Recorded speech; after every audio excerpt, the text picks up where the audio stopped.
국민 앵커 백운기, 정확한 분석, 날카로운 시각. 백운기가 하면 다르다.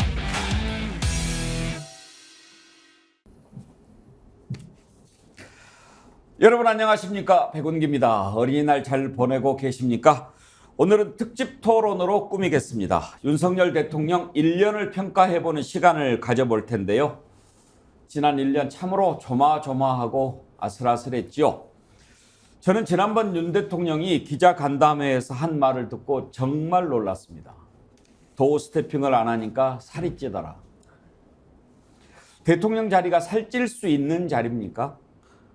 비가 와도 걱정이고 비가 안 와도 걱정이고, 그래서 잠 못 이루고 남마처럼 얽힌 국내외 정세를 판단하고 걱정하는 자리에서 어떻게 살이 찔 수 있습니까? 어떤 대통령은 치아가 몇 개나 빠지는 그런 자리입니다. 대통령 자리가 어떤 자리인지 그 인식부터 제대로 했다면 결코 할 수 없는 말이었습니다. 대통령이 판단해야 하는 일은 49대 51의 문제뿐이니 늘 머리를 쥐어뜯지만 그것이 내가 선서한 일이다. 한 드라마에서 미국 대통령이 한 말입니다.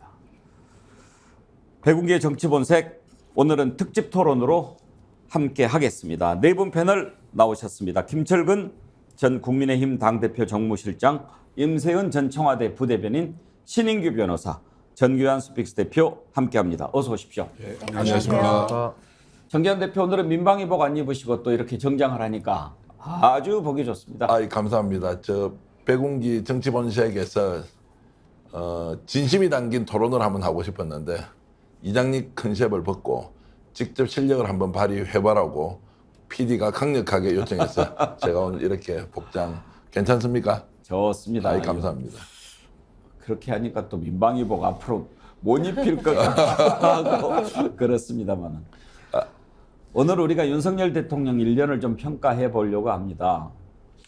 지난 1년 참 쉽지 않았습니다. 1년간 너무나 논란이 많았기 때문에 어떤 것부터 평가를 해봐야 될지 저희들이 준비하면서도 참 애를 많이 썼습니다. 오늘은 크게 두 가지 주제로 토론을 해보려고 합니다. 윤석열 대통령에게 가장 큰 문제가 뭐냐, 이렇게 토론 과정에서 얘기를 해보면 윤석열 대통령은 대통령직, 대통령 자리, 윤석열 대통령이 좋아하는 영어로 말한다면 프레지던시, 이 프레지던시에 대한 인식이 과연 있는가? 여기에 대한 의문을 제일 많이 던져주셨습니다. 그래서 과연 프레지던시란 무엇이고 윤석열 대통령이 생각하는 프레지던시는 어떤 것이기에 지금 이렇게 됐는가 하는 것 한번 짚어보려고 합니다. 그리고 두 번째로는 어떤 것들이 문제였는지 꼽는다면 한이 없겠지만 인사 문제도 있고 뭐 민생 문제도 있고 여야 협치 문제도 있고 통합 문제도 있고 없는 게 없지만 가장 우리가 먼저 걱정하고 하는 것은 외교 국방 문제입니다. 외교 정책의 실패, 이것은 곧 나라의 존망과 관련된 것 아니겠습니까? 이 부분에 집중해서 한번 다뤄보려고 합니다. 여기에 대해서 우리 네 분 패널의 깊이 있는 토론 기대해 보겠습니다. 그러면 먼저 지난 1년간 윤석열 대통령 논란을 불러일으켰던 장면들 몇 가지를 한번 돌아보면서 우리가 1년 어떻게 살아왔는지 보도록 하겠습니다. 그리고 뭐 모르겠습니다. 지금 어떻게 대통령 쳐내보는 거기 때문에 이걸 뭐 공식 비공식 뭐 이런 거 어떻게 나눠야 될지, 또 대통령의 부인으로서 안 할 수 없는 일도 있고 이걸 뭐 어떤 식으로 정리해서 해야 될지, 저도 뭐 이제 시작한 지 얼마 안 돼서 홍영현 후보자라든지 박순애 총, 또 김승인 전 후보자 같은 경우에는 부실 인사라든지 뭐 그런 인사 실패라는 좀 전 정권의 그 지명된 장관 중에 이렇게 훌륭한 사람 봤어요? 또 다른 질문. 대통령님, 저희가 인사 취재를 하게 되면 가장 많이 듣는 말이 인사는 결국 대통령의 책임을 진다 이 말인데, 그렇습니다. 지금 이 반복되는 문제들이 보다 사전에 충분히 검증 가능한 것들이 많았거든요. 이게 인사 다른 정권 때하고 한번 비교를 해보세요. 사람들의 가치나 이런 거죠. 찼어요, 여기까지. 근데 여기 어떻게 여기 계신 분들 미리 대피가 안 됐나 모르겠네. 여기서 그렇게 많이 죽었다가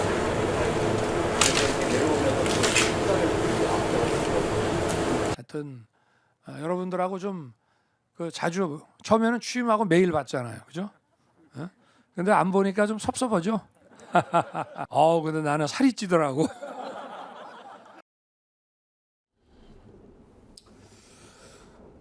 참 정기현 대표 많은 생각이 떠오릅니다. 저런 장면들을 보면서 윤석열 대통령이 맨 처음에 이렇게 말을 참 좋게 표현하면 대담하게, 그렇지 않으면 좀 거칠게 표현할 때만 해도 처음이니까 그랬겠지 이렇게 생각을 한 국민들이 많았죠.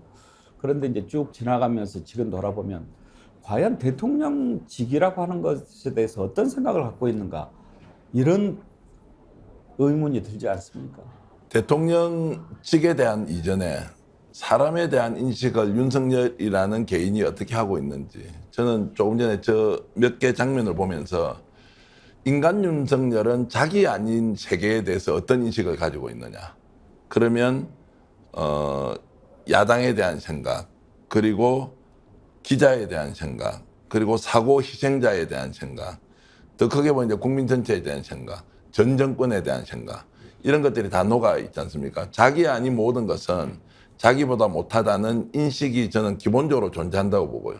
그러다 보니까 자기가 했던 모든 것은 옳고 바르고 진리인데, 그렇지 않은 것들이 무엇은 대통령이 문제 있는 것처럼 제기할 때는 나는 못 받아들인다, 인정 안 한다, 이런 것들이 단순히 대통령직을 수행하고 난 뒤에 생긴 것이 아니라 대통령직을 수행하기 전에 윤석열이라는 사람의 원래 정체성은 그런 것이다. 그리고 우리가 보통 바라보는 자기 아닌 세계에 대한 인식이 배려, 공감, 협력, 인정, 그리고 통합, 뭐 이런 것들이 우리가 일반적으로 우리가 갖고 있는 지도자의 품성인데, 그런 것들이 근본적으로 갖춰져 있지 않은 분이다, 이런 생각이고, 두 번째, 그러다 보니까 대통령직이라는 것이 근본적으로 국민이 가지고 있는 권한을 위임받아서 어떻게 국민들을 어루만지고 아우러서 대한민국을 발전시킬 것이냐라고 하면 어떤 행동이 대통령 스스로 잘했다고 이야기를 합니까? 전 정권을 어떤 경우에 욕을 할 수가 있습니까? 어떤 경우에도 희생된 국민들이 왜 여기에서 사고 나서 다 죽었지?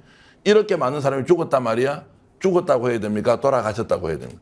그러니까 국민을 바라보는 관점 자체가 인간에 대한 기본적 인식이 보통 사람과 다르기 때문에 결국 대통령직을 수행하면서 나타난 모든 우리의 기대, 바람, 희망, 이런 것들이 깡그리 다 무너져 버리니까 정말 대통령으로서 자격을 갖춘 분 맞느냐? 이런 근본적인 질문을 할 수밖에 없다. 저는 그렇게 봅니다.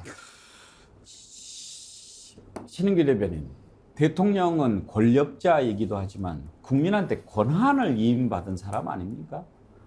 그 대한민국 헌법에 보시면요, 권력이라는 단어는 딱 한 번 나옵니다. 그것은 국민에게 있다라고 할 때 권력이 나오고요. 나머지는 대통령이라고 할지라도 권한이라고 나옵니다. 근데 그 한자는 제한할 때 한자를 쓰거든요. 그래서 권력과 권한이 다르고요. 대한민국의 대통령은 권력자가 아닙니다. 권한을, 가장 큰 권한을 갖고 있는 사람이다라는 것이 가장 민주주의의 철학에 맞는 해석이라고 보고요. 저는 윤석열 대통령의 지난 1년을 보면서 저는 그 대선 당시에 그 아마 열정열차라고 기억하실 텐데, 그때 아마 그 앞자리에다가 신발을 신은 채 다리를 올려가지고 상당히 무리가 됐던 적이 있고요. 그 사진은 위조된 것도 아니고 누가 도찰한 것도 아닙니다. 모 시장으로 지금 되신 분이 본인이 좀 자기 정치 좀 해보려고 찍었다가 발각이 되면서 그 사진이 나왔거든요. 뭐 그때도 어영부영 이렇게 넘어갔습니다만은 사실 국민들께서 신제품을 되게 좋아하십니다. 근데 윤석열 대통령이라고 하는 이 신제품은 이제 와서 1년이 지나서 평가를 해본다면은 상당히 국민들께 매우 많은 실망을 지금 안겨줬다라고 저는 냉정하게 평가할 수밖에 없을 것 같고요. 뭐 이따가 좀 더 많이 말씀하겠습니다만은 저는 정치에 대한 경험이 전무한 분을 오로지 권력만을 추종해가지고 대통령을 만들었을 때 나타날 수 있는 문제점이 총체적으로 다 드러났다라고 저는 보고요. 뭐 대표적으로는 비전이 부재했다라는 거, 그리고 헌법에 대한 저는 뭘 이해라고 감히 말씀을 드리겠습니다. 전혀 이해가 없고요. 그리고 책임에 대해서도 정치적 책임과 역사적 책임에 대해서 다 둔감하다라고 볼 수밖에 없고, 방금에도 화면에 나왔다시피 너무나도 정말로 그 진한 엘리트 의식, 엘리트주의로서 국민들을 가르치려고 한다거나 상대를 폄하하고 무시하는, 전 이런 태도를 적나라하게 보여줬다고 생각을 합니다. 그래서 저는 뭐 이따가도 강론적으로 말씀하면서 조금 더 논의를 이어가겠습니다. 저런 윤석열 대통령 만들기에 애를 쓰셨던 김철근 실장, 솔직하게 지금 잘 뽑았다고 생각하십니까? 그렇다고 이재명 대통령 시킬 수는 없잖아요. 그게 길고 짧은 건 돼봐야 아는 문제지만 지금 윤석열 대통령의 1년이 굉장히 비판받아야 될 지점들이 많다고 하더라도 국민들의 당시의 선택을 잘했냐 잘못했냐라고 그걸 평가하기는 어렵다 이런 생각이 듭니다. 그건 그때 당시에 그 시대적 요청이었고 그리고 그 전 정권에 대한 심판 성격이 강했기 때문에 대통령이 됐는데요.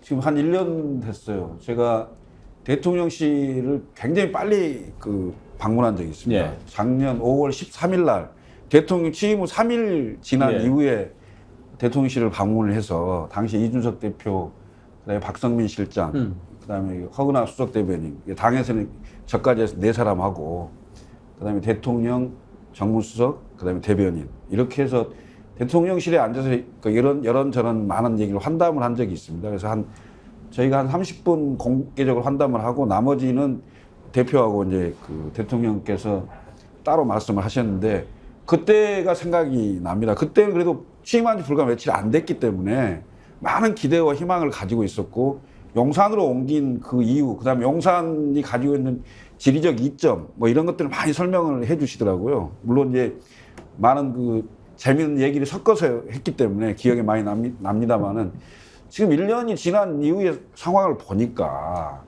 이건 첫 번째 국정 운영 철학이 있냐 이런 생각이 들어요. 이게 도대체 대통령이 되셨으면 앞으로 5년 동안 내가 임기 동안 뭘 하려고 하는지를 모르겠어요.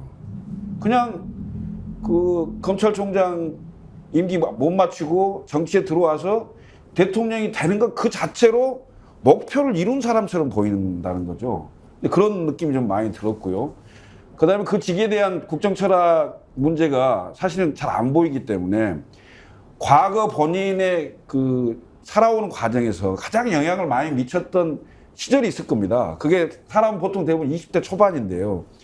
그때 80년대 초반이거든요. 윤석열 대통령을 보면 거의 지금 윤석열 대통령이 하는 여러 얘기들과 논점들이 전 전두환 시대 같아요. 느낌이. 그런 느낌을 많이 받고 있고. 자, 그렇다고 한다면 경제든 외교 안보든 뭐 문화든 사회든 뭔가 한 걸음 진전되는 정책이 나와야 되고, 그러면 이렇게 가다 보면 어떤 비전이 생기겠구나. 이런 게 좀 그림이 그려져야 되는데 아무것도 안 보입니다. 솔직히 말씀드리면. 근데 그런 지점에서 보면 너무 앞으로 4년이 절망적이다. 이런 말씀을 드리지 않을 수가 없습니다. 어떻게 해야 될까 하는 것은 맨 마지막에 한번 우리가 지혜를 모아보기로 하고요. 임세은 대변인은 어느 정부 때 청와대 계셨나요? 문재인 정부 때 있었습니다. 문재인 대통령 제가 기억하기에 치아 때문에 애를 많이 쓰셨다고 들었는데 네. 치아가 좀 많이 빠지고 그랬죠? 10개인가 11개인가. 노무현 정부 시절에 비서실장 하시면서 그때 이제 뭐 경무에 시달리다가 뭐 원래 또 치아도 좀 약하시다고 해요. 그때 좀 많이 상하셨다고 알고 있습니다. 몸무게는 혹시 변화가 좀 있었습니까? 제가 봤을 때는 그러니까 좀 많이 노화되셨다. 몸무게까지는 제가 잘 모르겠고요. 근데 뭐 보통 이제 아까 살쪘다고 아까 뭐 얘기하셨는데 살이 찌는 것보다 이렇게 몸이 힘들면 좀 붓습니다. 뭐 그런 거는 모르겠지만 일단은 주름살이 많이 생겼고 머리도 많이 빠졌고 흰머리도 엄청 늘어났다. 저는 딱 그게 비교가 되더라고요. 옆에서 가까이 이렇게 대통령 지켜보시면 대통령 자리가 살찔 수 있는 자리입니까? 전혀 아닙니다. 실제로 밥을 먹을 수 있는 시간 자체도 많지도 않고요. 어떨 때는 대통령이 그냥 샌드위치 같은 거 이제 깔고 거기서 이제 토론하면서 식사를 하시는 경우도 있습니다. 물론 이제 가끔은 이제 여야에 있는 뭐 지도부나 의원들 초대해서 이렇게 뭐 가끔 이렇게 잘 먹기도 드시기도 하는데 대부분은 뭔가 뭘 먹기 위해 일을 한다가 아니라 일을 하기 위해 그 식사가 필요하다. 요거죠. 바뀌었죠. 네.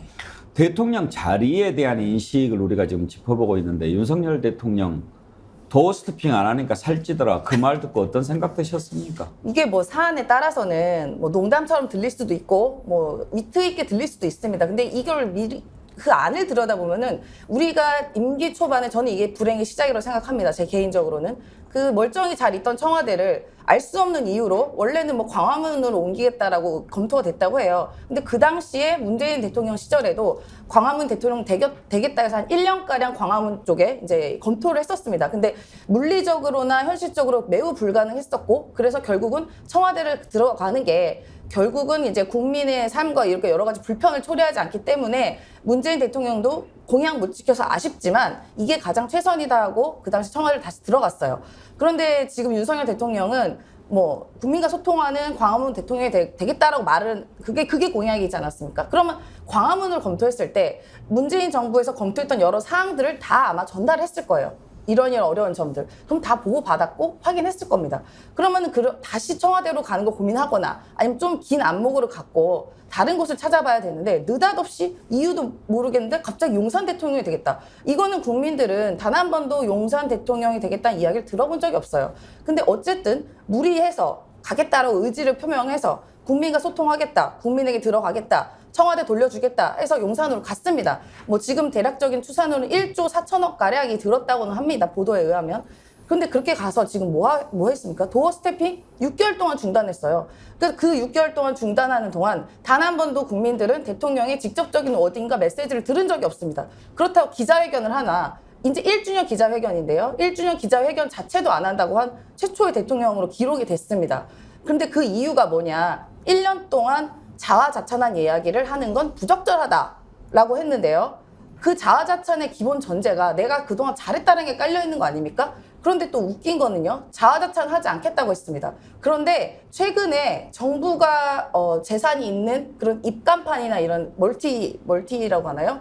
멀티비전? 그 건물 위에 있는 거? 예. 거기에 끊임없이 윤석열 정부의 20가지 성과가 엄청나게 많이 돌아갑니다. 그런가요? 네. 그럼 말이 무슨 되는 거 아닙니까? 자화자찬하지 않겠다고?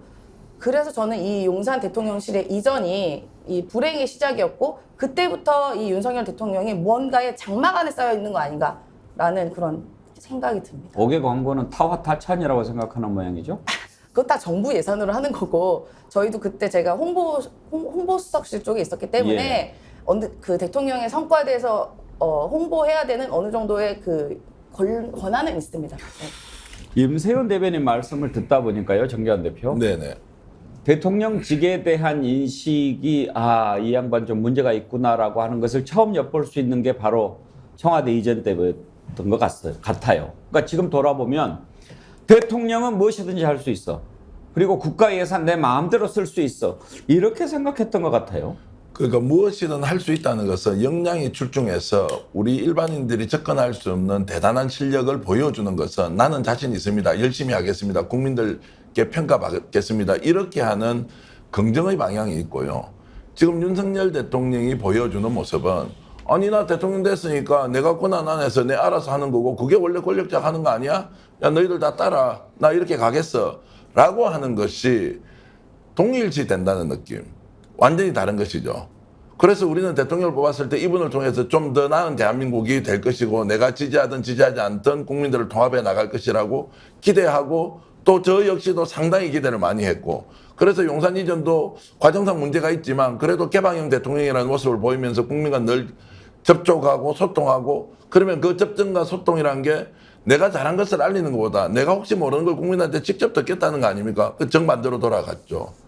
저는 이제 그런 면에서 보면 대통령이 지금 하고 계신 1년의 일들이 너무나 일방적이다. 그리고 국민을 안중에 두지 않는다. 거기다가 우리가 착각하고 있는 것은 이분이 검사 출신 대통령이니까 매일 나와서 공정, 자유, 법치 이야기를 하는데 검사 출신이 사법고시에서 서울법대 나와서 이야기를 하니까 그래도 이 사람이 거짓말을 시키겠나라고 하는 약간의 우리 좀 왜곡된 생각들을 가지고 있으니까 더욱더 이 법치라는 것이 사유화되거나 왜곡되거나 훼손되는데도 불구하고 검사 출신 대통령이 설마 그렇게 하겠냐는 이 착각 안에서 정말 법치 훼손을 주도하고 있다 대통령이 이제 그렇게 본다면 지금 이제 윤석열 대통령이 하고 있는 1년의 상황들이 정말 국민들을 위한 것이냐 자기 자신을 위한 것이냐 저는 후자 쪽이 훨씬 강하다 이렇게 보고 있습니다. 그러니까 대통령직이라는 게 사실은 최고의 그 권한을 가진 공직자잖아요.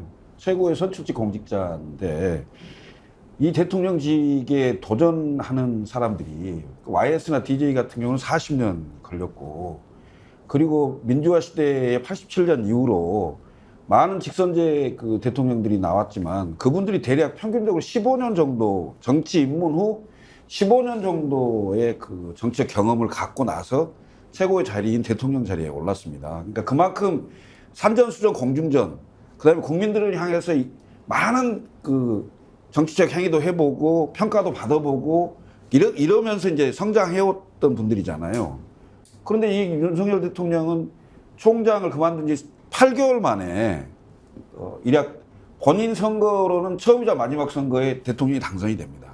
그런데 중요한 건 여기서 여러분들이 많은 도움을 줘서 연합군을 형성해서 대통령이 자리에 왔기 때문에 이 연합군들하고 끊임없이 소통하고 공감을 하면서 나라를 잘 이끌어야 되겠다 이런 생각을 가져야 되는데 8개월 만에 내가 대통령이 된 거예요. 나 때문에 된 거다 이거죠. 그런 자신감과 확신이 너무 큰 것 같아요. 그래서 선거 앞으로 내 얼굴로 치르면 돼. 그 시간 많이 남았잖아. 뭐 이런 생각.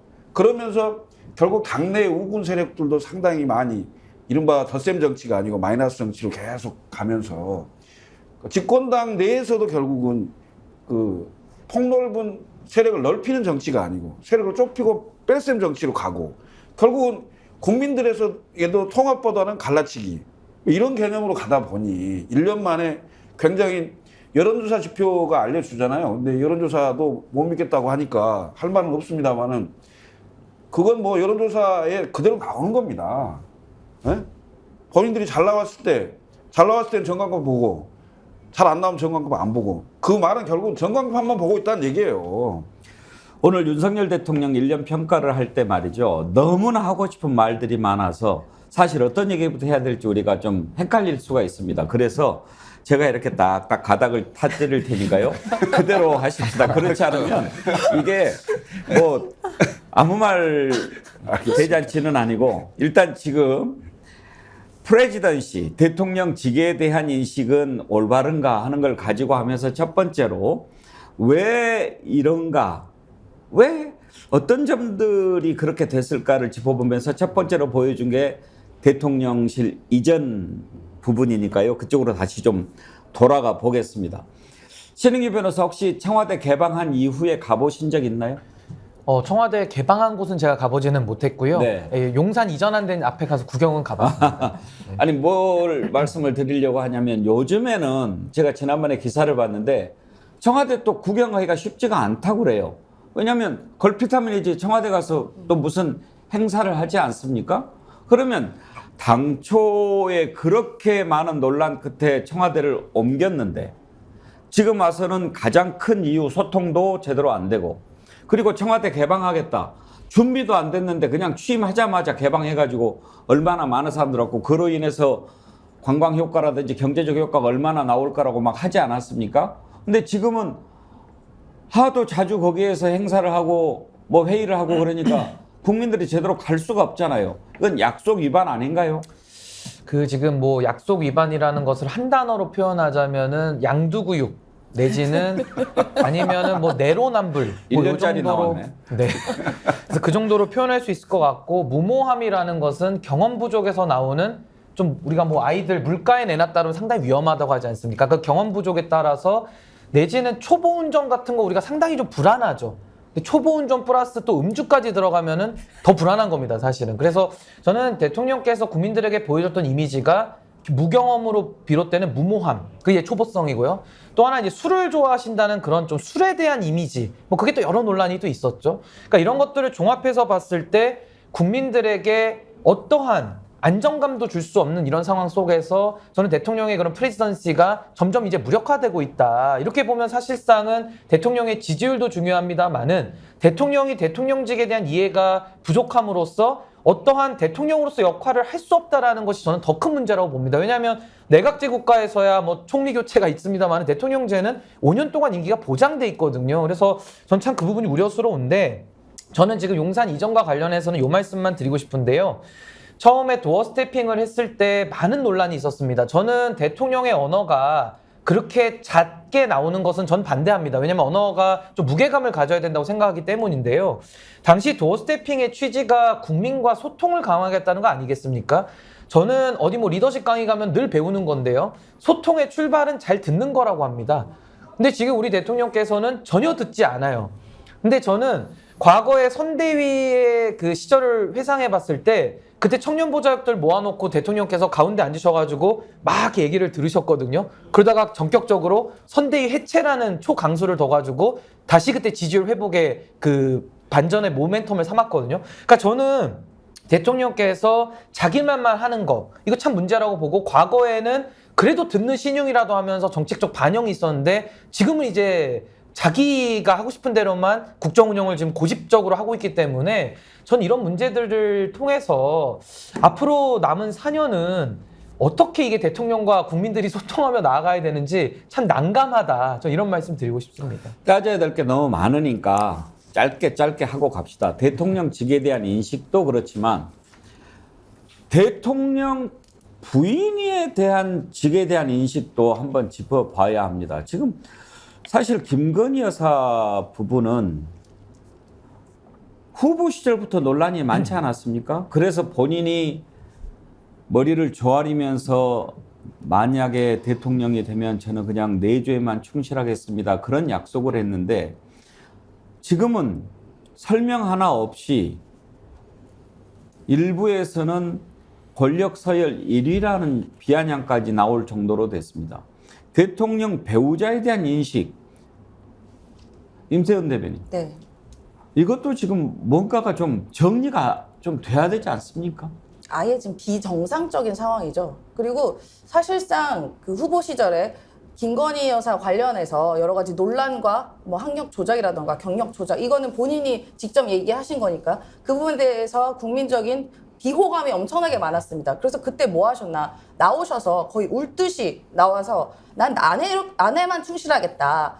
활동 거의 안 하겠다. 그리고 그 다음에 나온 공약이 이 부속실 안 만들겠다였습니다. 어쨌든 국민은 그래 아내로서만 역할 충실한다면 그럼 뽑아줄 수 있지. 어차피 우리가 윤석열 대통령 보고 뽑는 거니까라고 뽑았습니다. 근데 지금의 활동 보면 정반대예요, 정반대. 그럼 사실상 이거는 대통령 공약을 사기친 거죠. 그런 얘기까지 나올 수밖에 없습니다. 그리고 지금 우리가 이번에도 순방에서 확인했지만 모든 대통령실 사진의 중심에는 김건희 여사가 있지 윤석열 대통령은 배경입니다. 그러면은 우리가 어떠한 사진에 대해서는 대통령실의 사진 하나하나는 우리가 국민께 보내는 메시지이기도 하지만 뭐 해외나 여러 다른 국가에도 보내는 메시지입니다. 이 대통령 사진 하나는 정말 신중하게 골라야 돼요. 그래서 이른바 B컷 같은 사진들이 대통령실에 마구 올라갑니다. 이것 자체도 저는 이상해요. 그러면은 그 메시지 하나하나가 뭐가 있나. 근데 정말 의미 없는 메시지? 그냥 김건희 여사 화보집 수준의 메시지들이 나옵니다. 그럼 예를 들어 김건희 여사가 단독 행보를 한다 하면 정상적인 지원 체계, 예를 들어 이 부속실이라는 그러한 조직을 정상적으로 딱 만들고 공적인 역할 안에서 시스템 안에서 그걸 수행을 해야 나중에 그 일이 문제가 되더라도 책임질 사람이 있고 그다음 수습할 사람이 있는데 지금은 어디서 누가 김건희 여사를 돕는지 계획하는지 책임지는지 아무도 모릅니다. 그러면 이 모든 것이 그럼 뭔가 설명을 하던가요? 아 우리가 후보 때는 이랬지만 나중에 대통령 되고 나니 뭐 외교적인 역할이나 배우자로서 역할이 많더라. 그럼 설명 국민께 해야지. 어느 슬그머니 무슨 도둑처럼 와가지고 대통령 수행하면 누가 그걸 믿겠습니까? 그렇다고 그러면은 이 대통령의 부인의 그 배우자의 역할을 제대로 하나?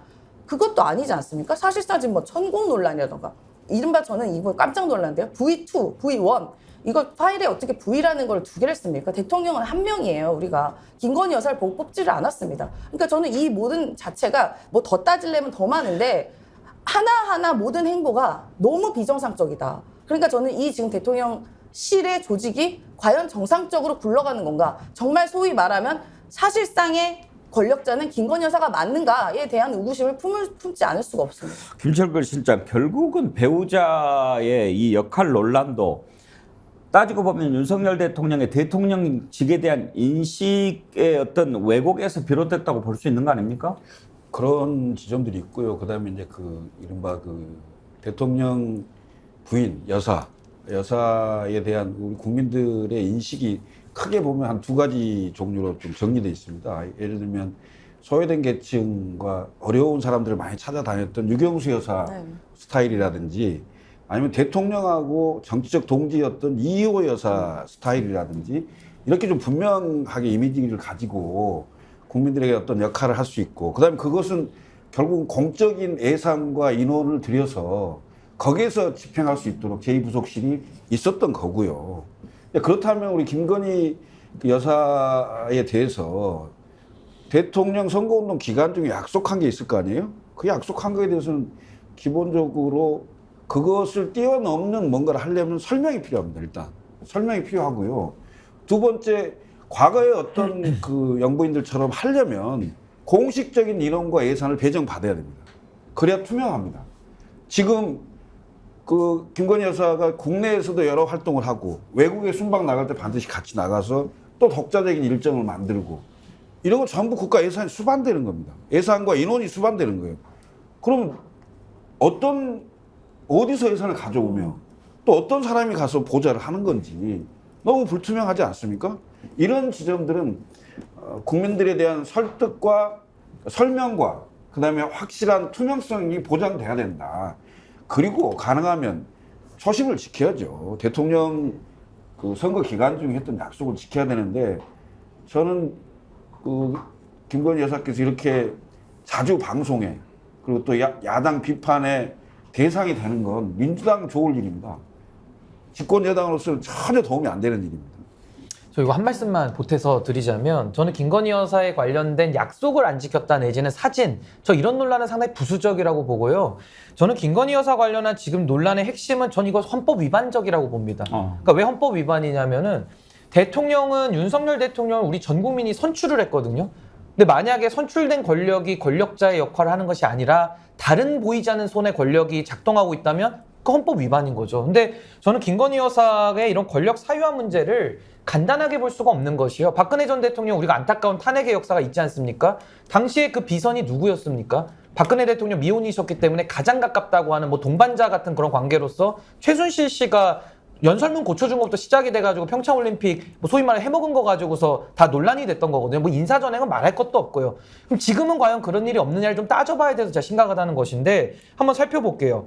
김건희 여사에 대한 수사 안 되고 있는 거 수사 형평성의 문제죠. 이건 검찰 권력의 뭐 사유화 내지는 뭔가 이런 뭐 따져볼 부분이 있는 것인데 맨 처음에 이원모 비서관의 아내를 아무 허락 없이 동승을 시켰어요. 그러니까 전용기를 사유화했다라는 논란부터 시작이 돼가지고 저는 최근에 그 의전 비서관을 김건희 여사 대학원 동문이 갑자기 이제 승진이 되면서 사실 대통령실의 인사가 좀 장악이 된 거 아닌가 이제 이런 좀 의구심을 가졌는데 최근에 미국에 가셔가지고 보도됐던 내용 중에 저는 충격을 받았던 것이 넷플릭스 관련된 투자에 여사께서 거의 동반자식으로 국정운영의 동반자처럼 보고를 받고 또 대통령께서도 그런 말씀을 하셨거든요. 저는 제 귀를 의심을 했습니다. 그러니까 이런 식으로 권력이 분점되고 사유화되고 대통령 내부에서 보이지 않는 권력. 그렇다 그러면은 내부에서도 알력이 없을까요? 윤석열 대통령을 따르는 사람들과 김건희 여사를 따르는 사람들. 그러니까 이런 식으로 권력이 비선화되면서 권력이 사유화되면은 어디선가 이거는 폭탄처럼 터지는 겁니다. 그래서 저는 지금도 이게 아니라 그러면은 대통령실은 떳떳하게 제2부속실을 만들면 되거든요. 그래서 이 부분은 약속 위반의 문제를 넘어서서 이제는 헌법을 지킬 것이냐 말 것이냐의 문제로 전 들어갔다 저는 이렇게 봅니다. 정의원 대표 이제 첫 번째 이렇게 쭉 대통령직에 대한 윤석열 대통령의 인식을 가지고 얘기를 하다 보니까 첫 번째 윤석열 대통령이 잘못 생각하고 있는 인식은 이렇게 정리할 수 있지 않겠습니까? 대통령은 무엇이든지 할 수 있어. 이 착각인 것 같습니다. 그렇죠. 가장 큰 착각이죠. 그리고 하나 더 보태면 공사 구분을 하지 않는 원래의 스타일이 있어요. 좋게 얘기하면 성품이고 나쁘게 얘기하면 아주 이제 나쁜 습관이죠. 저는 공사 구분을 하지 않는 지금 이 대통령의 행동이 김건희 여사의 과잉 활동을 만들었다 이렇게 보고요. 제가 안타까운 것은 김건희 여사가 본인이 하고 있는 게 진짜 잘못됐는지 잘못되지 않았는지 구분을 하지 못하는 상황이라는 겁니다. 제가 이제 인생살이 하면서 우리가 이미 갖춰져 있는 조건을 가지고 사람을 따지지 않습니다. 너 어느 지역 출신이냐, 어느 대학 나왔어, 너 여성이야, 남성이야, 성소수자야 아니냐. 이런 것들은 본원적으로 우리가 오늘 이 시점부터는 바꿀 수 없는 거지 않습니까? 이런 것들에 대한 공격을 하는 것은 저는 인종주의와 같은 아주 나쁜 차별적 행위다. 이것은 반인륜적이고 반도덕적이다. 이런 생각을 늘 가지고 있습니다. 그러나 어떤 사람이 거직에 올랐을 때 이것은 공적 책임이라는 게 기본적으로 존재합니다. 그래서 우리가 공사구분이라고 한다고요. 사적 영역에서 부부간에 어떤 대화를 나누고 또 어떤 교감을 하는 것은 사적 영역이고요.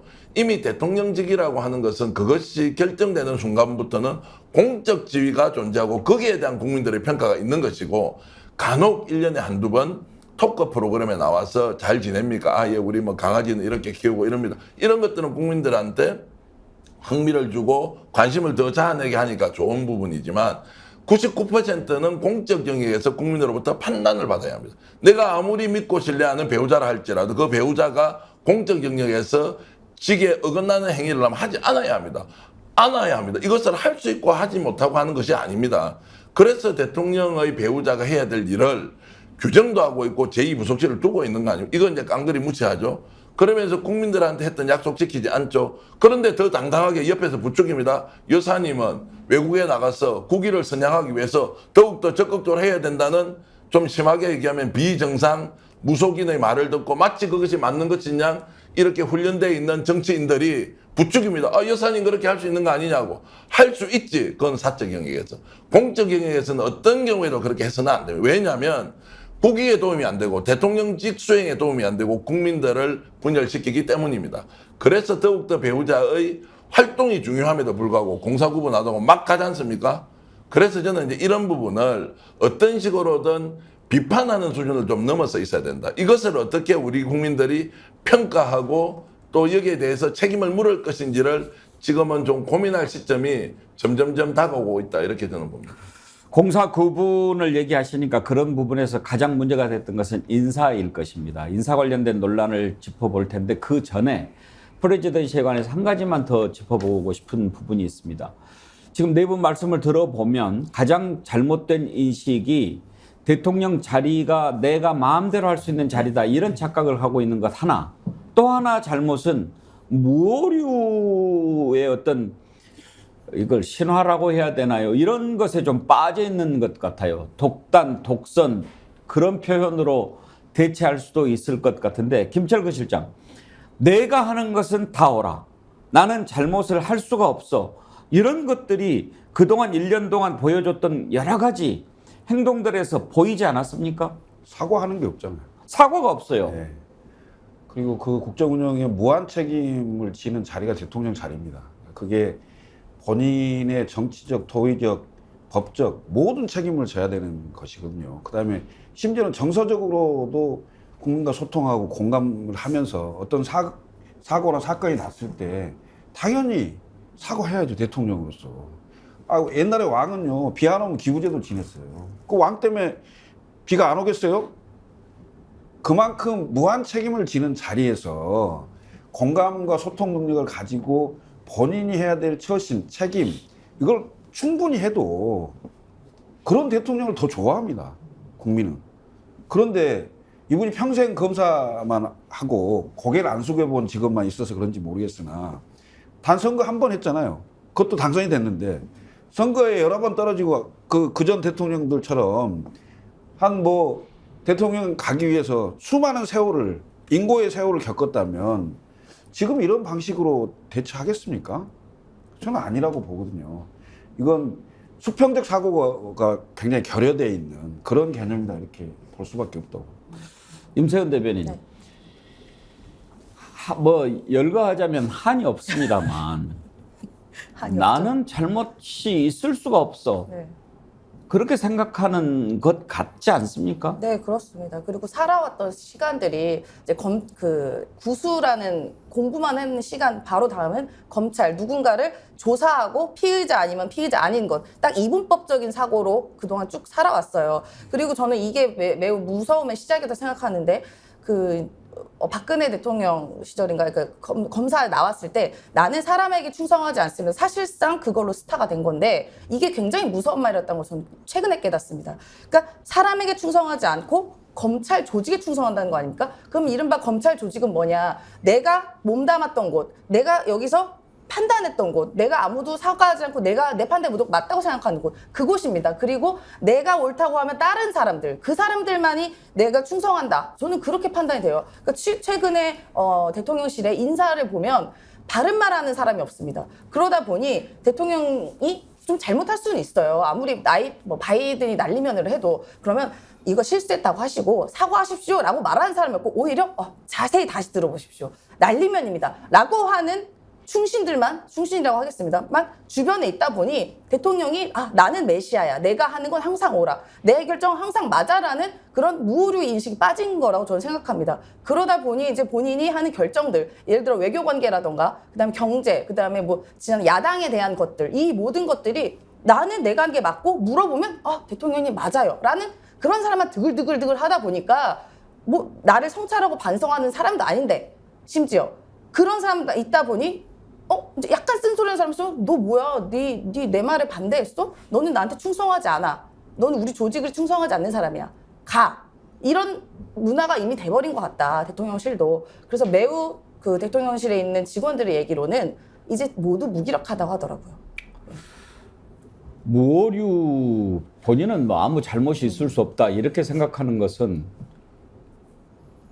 저 북쪽의 최고 존엄이나 뭐 그런 식으로 포장할 수 있는 거죠. 저는요, 신은기 변호사, 지금도 좀 두려워하는 부분이 그 부분인데, 처음에 국군의 날 행사 때 부대 열중시효를 하지 않았죠.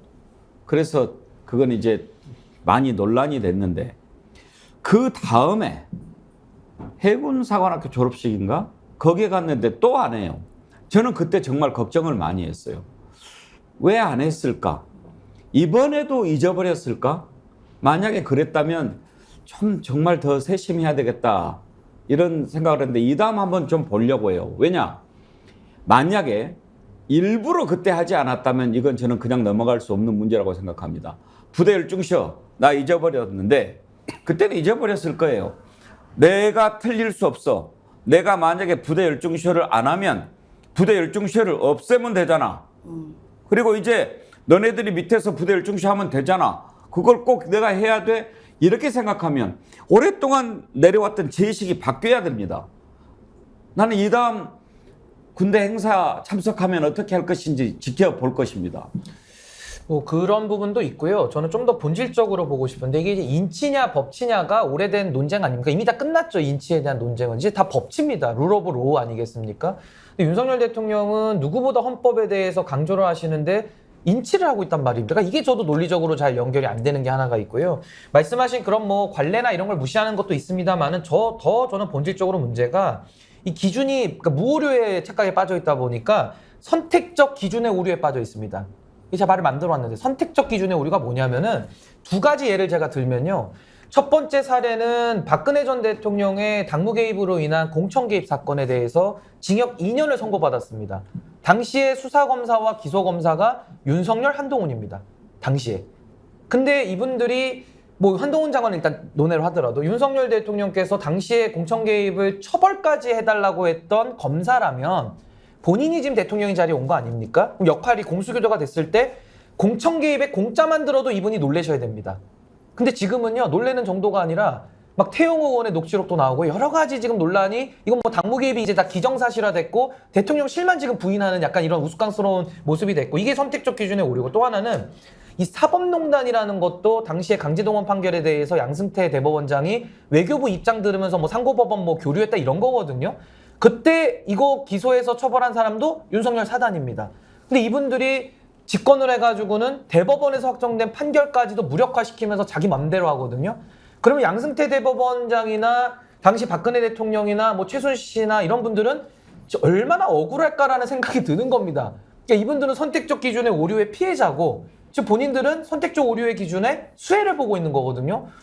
저는 제가 칼을 들이대가지고 남한테 그렇게 처벌을 해달라고 했다라면은 정말 저는 그 행위를 못할 것 같거든요. 이게 보통 상식 아닙니까? 근데 지금은 완전히 거꾸로 돼서 본인들이 기소하고 처벌했던 사례를 그대로 자신들에게는 적용되지 않아. 이거 완전히 뭐 무효류를 넘어서서 그냥 자기 마음대로 하겠다라는 인치의 전형 아니냐. 저는 이렇게 봅니다.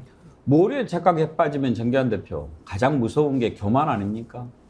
교만이고 겸손하지 않고요. 겸손이라는 미덕 자체를 모르고 있는 것이죠. 저는 이제 모료라고 표현하는 게 맞느냐, 아니면 세상의 원리를 근본적으로 모르는 사람이냐. 모료의 착각이라는 정신승리가 남다르다는 것이고요. 저는 윤석열 대통령과 김건희 여사의 일련의 행동은 세상을 살아가는 기본 원리에 대해서 우리하고 완전 다른 거예요. 좀 더 심하게 말씀드리면 세상 사는 원리 모르겠고 나는 내 맘대로. 그래서 우리 경상도 말로 내 쪼대로 산다는 말이 있습니다. 내 쪼대로 산다 이 말은 뭐 내 맘대로 사는 게 인생이지. 그런데 우리는 불행하게도 우리 대통령 부부가 그렇게 살고 있으니까 이렇게 가면 안 된다는 비판은 하지만 이분들이 돌아올 가능성이 없다는 거예요. 그래서 대통령 부부를 이해하는 첫 번째 전제 조건은 이분들이 바뀌지 않는다는 전제로 봐야 우리가 지금 설명이 가능하고 대안을 내놓지. 왜 이분은 안 바뀌어? 왜 이분 이렇게 비판받는데 국민 통합하지 않아? 왜 이렇게 행동해? 공사구분하지 않아? 이렇게 따져봐야 소용없는 일이라는 걸 빨리 우리 국민들이 깨달아야 된다는 것이고요. 두 번째, 대통령 부부가 이렇게 하니까요. 정치의 수준이 그렇게 되는 거예요. 집권당 지금 수준 한번 보십시오. 김재원, 태영호, 조수진. 이번에 집권당 최고위원단들, 김기현 대표를 비롯해 한번 보십시오. 이게 지금 정치입니까? 이게 뭡니까? 지금 집권 여당에서 국민에게 무한 책임을 져야 되는 여당의 지도부가 하는 행태를 한번 보십시오. 대통령 부부하고 수준이 비슷하지 않습니까? 여기에서 실상지처럼 다 붙어가지고 대통령 부추기는 사람들 한번 보십시오. 그러면 대통령은 무오류이기 때문에, 우리 인식 안에 무오류이기 때문에 무조건 대통령 옹호해야 된다는 사람이 보수정당의 지식인들 다 그따위로 세상 살고 있습니까? 대통령은 무오류의 대상이 아니기 때문에 어쨌든 오류가 생기지 않도록 옆에서 보태야 된다고 해야 됩니까? 저는 윤석열 대통령이 근본적으로 문제가 있지만 이 주변에서 지금 권력을 농단하고 자리를 차고 있는 사람들, 우리 사회에서 좋은 대학 나오고 공부 많이 하고 지식인이라고 평가받았던 자들이 나라를 정말 깡그리 지금 훼손하고 있다. 그래서 대통령 수준대로 집권 여당도 놀고 있고 그 옆에서 한자리 하고 있는 사람들도 정말 우리 사회에 대한 책임 없이 행동하는 거 아니냐. 그래서 이런 본질을 우리 국민들이 판단하고 파악해야 한다 이렇게 봅니다. 아니 무오류라 그러면은요, 전 종교 집단 교주가 다 무오류에 착각에 빠져 있지 않습니까? 거의 그 수준이라고 보고요. 아니 무오류면은 권력자가 무오류면은 의회는 왜 있으며 여당은 왜 있습니까? 그러니까 전 이분들이 심각하게 고민을 해야 된다고 봅니다.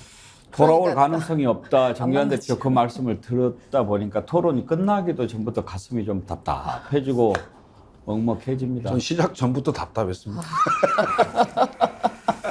자, 대통령직에 대한 인식 첫 번째로 인식의 잘못은 없는가 살펴봤습니다. 판단은 여러분께서 하십시오. 두 번째로 짚어볼 것은 능력, 실력입니다. 대통령직 1년 해왔습니다. 1년간 겪어보니까 윤석열 대통령 능력, 실력 어떻습니까? 그것을 한번 평가를 해보겠습니다. 가장 중요한 것은 인사입니다. 대통령은 혼자 하지 않습니다. 본인도 후보 시절에 설화를 겪기는 했지만 인사의 중요성 얘기한 바가 있습니다. 전두환 전 대통령 예를 들어가면서요. 전두환 대통령 그렇게 얘기했습니다. 나는 군인만 했기 때문에 모르는 게 많다. 경제는 전문가한테 맡기겠다. 그래서 김재익 경제수석에게 경제는 당신이 대통령이야. 이렇게 얘기를 했다고 하지 않습니까? 평생 검사만 했으니까 그 부분에 관해서는 잘하는 사람 찾아서 맡길 줄 알았습니다. 그랬는데 어땠습니까?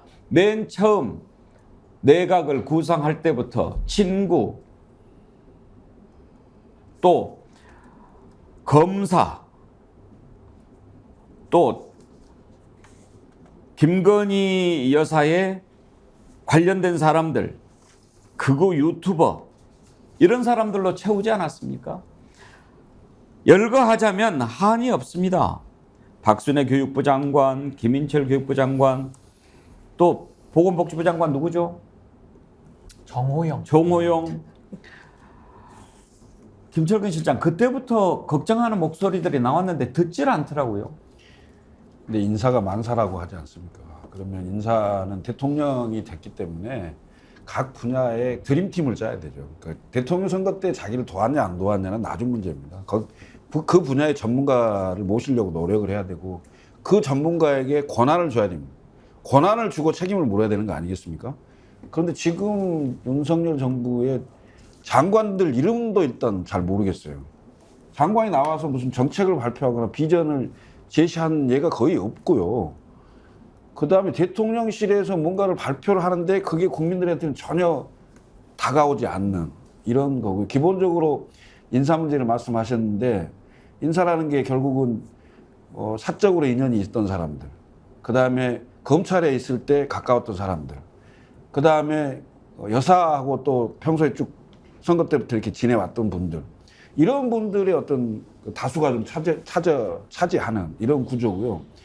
인사라는 게 사실 공적인 파트에서 보면 정당에서 많이 수혈이 돼야 됩니다.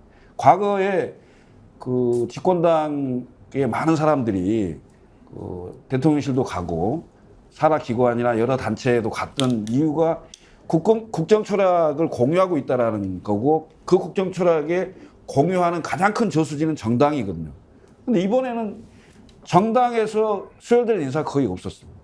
이런 그 정치를 오랫동안 해왔던 이런 사람들은 거의 대부분 배제되는 이런 거고, 결국은 일을 하다 보니까 아마추어리즘이 굉장히 많이 발생을 하고, 그리고 결국은 사고가 나고, 그리고 그 사고가 나면 보안을 누가 셌냐 해서 추궁하고, 이런 구조로 계속 그 악순환되는 이런 것들을 벗어나야 됩니다. 대통령 지위가 얼마나 큰 자리입니까? 그럼 가능하면 객관적으로 좀 그 뭐랄까 인사를 활용하는 법이 있어요. 그러니까 그런 사람마다 특징이 있겠지만 그 윤석열 대통령 특유의 서민적 풍모도 있고, 또 검사하셨으니까 사람 보는 눈이 있을 거 아니에요. 사기꾼인지 아닌지 능력자인지 그냥 옆에 사람 따라만 다니는 사람인지 아닌지 볼 거 아니에요. 그거 좀 검증을 해서 적재적소에 좀 쓰는, 그렇게 해서 자기 사람을 만들면 되는 거 아니겠습니까? 근데 그런 것을 거의 안 하는 것 같아요. 임세현 대변인 말씀 듣기 전에 김철거 실장이 방금 윤석열 대통령 얘기하면서 서민적 풍모 이런 표현을 하셨는데, 맨 처음에는 저도 그런 것 일부 공감했어요. 근데 지금은 공감하지 않습니다. 그건 서민적 풍모라고 저는 생각하지 않고 품격의 문제라고 이제 생각합니다.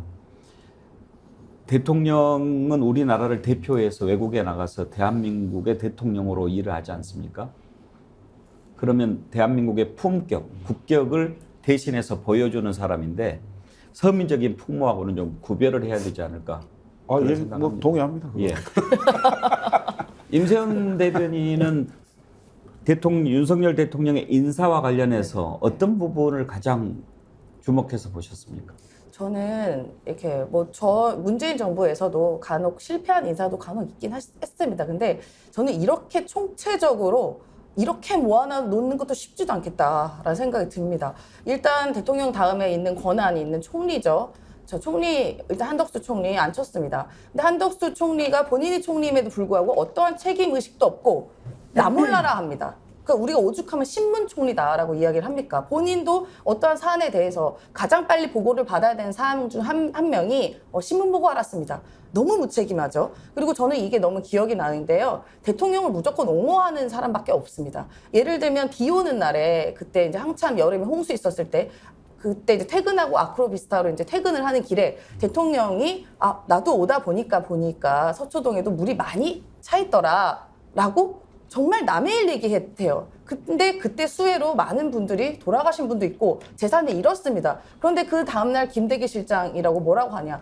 그럼 대통령이 비 오면 퇴근도 못합니까? 아니 그게 할 소리예요? 그리고 본인은 기자들이랑 술 마시러 갑니다. 그러니까 주변에 너무 무책임하고 이게 모든 국정의 일에 대해서 나 몰라라. 누가 알아서 하겠지라는 사람만 모아놓은 것 같아요. 이게 단적으로 드러난 게 저는 아인리의 법칙이라고 있지 않습니까? 이렇게 몇 가지의 사안들이 모였을 때 좀 중사고가 나고 중사고가 한 60개 모이면 대형 사고가 나오는데 이러한 안일한 이 참모들의 안일한 인식 하나하나의 실수들이 모여서 저는 이태원 참사가 결국 만들어낸 거다. 저는 그렇게 생각합니다. 근데 이태원 참사 이후에도 아무도 책임진 사람 없고 아무도 수습한 사람 없고 그거 아마 얘네들이 마약 먹고 놀았을 거야. 아마 그냥 애들이 왜 그 시간에 한꺼번에 몰려. 이 시위 때문에 경찰이 없었어. 남 핑계만 계속됩니다. 그래서 저는 이 지금에 있는 참모 하나하나는 나중에 정말 역사적으로 좀 엄청난 평가와 국민적인 지탄을 받을 거다. 그렇게 생각합니다. 임세웅 대변인 말씀을 이렇게 쫙 듣다가 보니까 정말 오늘 이런 프로그램 하기를 잘했다. 그리고 자주 해야 되겠다. 지금은 잊어버렸던 일들이 다시 이렇게 생각이 나는군요. 그랬지. 정말 그랬네. 우리 이런 것 잊어버리면 안 될 것 같습니다. 근데 정교한 대표 이제 뭐 사업도 이렇게 하시면서 운영을 해 보시니까 아실 것 같아서 여쭤보는데 어떻게 보면 지도자의 가장 큰 능력이 사람 잘 쓰는 능력 아닙니까? 잘 쓰는 능력 필요하고요. 그래서 좋은 사람을 찾기 위해서 내 팔을 잘라내더라도 그 새로운 사람에게 정말 기회를 주고 뭔가 좀 바꾸도록 하는 거 끊임없이 노력해야 되죠. 이거 지금 놓치면 안 되는 것입니다. 더 중요한 것은 사람 잘못 쓸 수 있지 않습니까? 그때 이것을 어떻게 설명하느냐. 실제로 인사의 실패에서 경영적 손실이나 또는 조직의 위해가 결과적으로 나타나는 경우 수도 없이 있거든요. 그 경우에 인정하고 내가 잘못 썼구나. 미안하다. 이거 새롭게 바꾸자. 왜냐하면 그 조직이든 그 회사든 그 국가든 그 공동체가 궁극적으로 발전하고 성장하기 위해서 그것을 수정해야 하지 않습니까? 저는 대통령이 아까 수해 현장을 지나갈 때 마치 남 이야기 하듯이 했다. 인사 문제도 예를 들면 대통령이 국가를 무한 책임지는 위치에 있는 사람이라면 인사가 잘못되면 결과가 어떻게 되면 나라가 위험에 빠질 수 있고 엄청난 손실을 입을 수 있는 것이니 이거 내가 정말 잘못했구나. 미안합니다. 새로운 사람 데리고 와서 하는데 좀 양해도 좀 해주십시오. 좋은 사람이 없긴 한데 어쨌든 제가 무한 책임이니까 이 사람 제가 잘 데려가서 한번 써보겠습니다. 이 말하면 설사 그 인사가 문제가 있다 하더라도 국민들이 뭐 어떻게 따집니까? 대통령이 이런 마음으로 어쨌든 나라 잘 되도록 하려는데 그런데 인사 잘못되니까 전 정권은 어땠습니까? 인사 잘못한 거 내 잘못입니까? 이런 방식으로 가버리니까 이분이 국가에 대한 주인이 아니구나. 저는 이 주인이라는 것이 소유에 대한 주인이 아니고 대통령이라면 무한 책임으로서 대한민국의 주인으로 대표로서 대한민국의 이익을 위해서 본인이 노력하고 헌신해야 하는데 대한민국을 이미 대상화시켜 놓고 있구나. 왜냐하면 대통령은 권한만 있는 것이지 책임을 지는 것은 말로만 무한 책임이지 실제로 책임질 마음이 자신의 인식 안에 없다는 겁니다. 그래서 인사를 실패하더라도 거기에 대해서 전 정권 탓을 해버리고 나는 책임이 없다 가는 것이 계속 반복될 수밖에 없다 이렇게 저는 봅니다. 인사로 살펴본 윤석열 대통령의 1년 신인규 변호사는 어떻게 평가하시겠습니까? 저는 일단은 뭐 인사가 잘못됐을 때 그 잘못된 인사의 책임이 1차적이지만은 그 인사권자가 종국적인 책임은 다 지는 겁니다. 그래서 저는 이거 윤석열 대통령 책임이다라고 먼저 말씀드리고요. 만약에 그 책임인데 그 책임을 못 느끼신다면은 그건 양심이 없는 거다. 저는 이렇게 일단은 봅니다.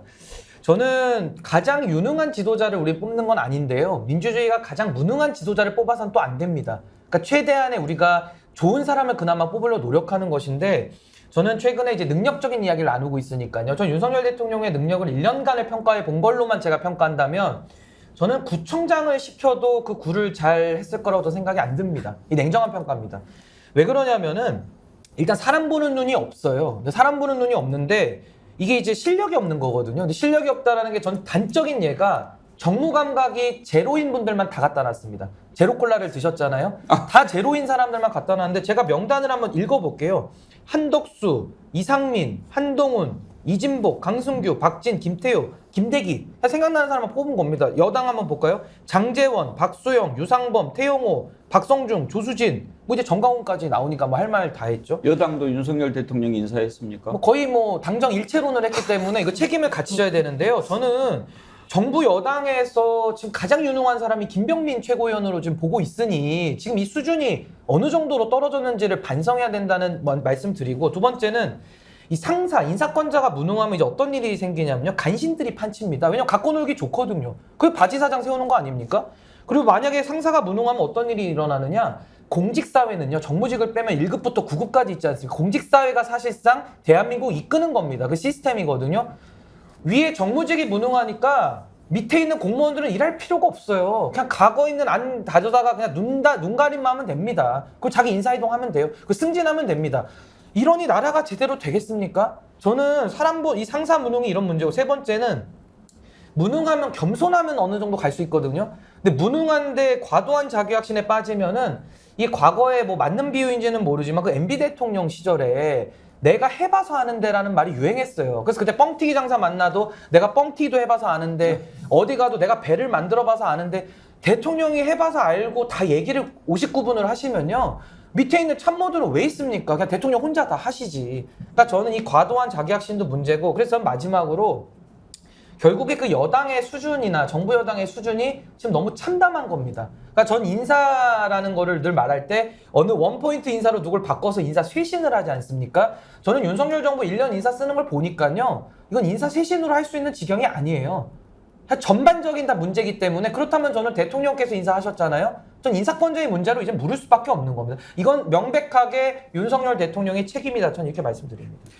네, 백운계 정치본색 오늘은 윤석열 대통령 1년 즈음에서 1년을 돌아보고 있습니다. 많은 문제들이 제기가 됐습니다. 대통령직에 대한 인식은 제대로 박혀 있는가? 실력은 갖추고 있는가? 그동안 1년 우리가 그렇게 좋은 점수 주기가 어려울 것 같습니다. 인사만 따져봤는데 나머지 민생도 있고 여러 가지 따져볼 게 많습니다만 시간이 부족합니다. 전하는 말씀 듣고 이어서 외교 부분 짚어보도록 하겠습니다.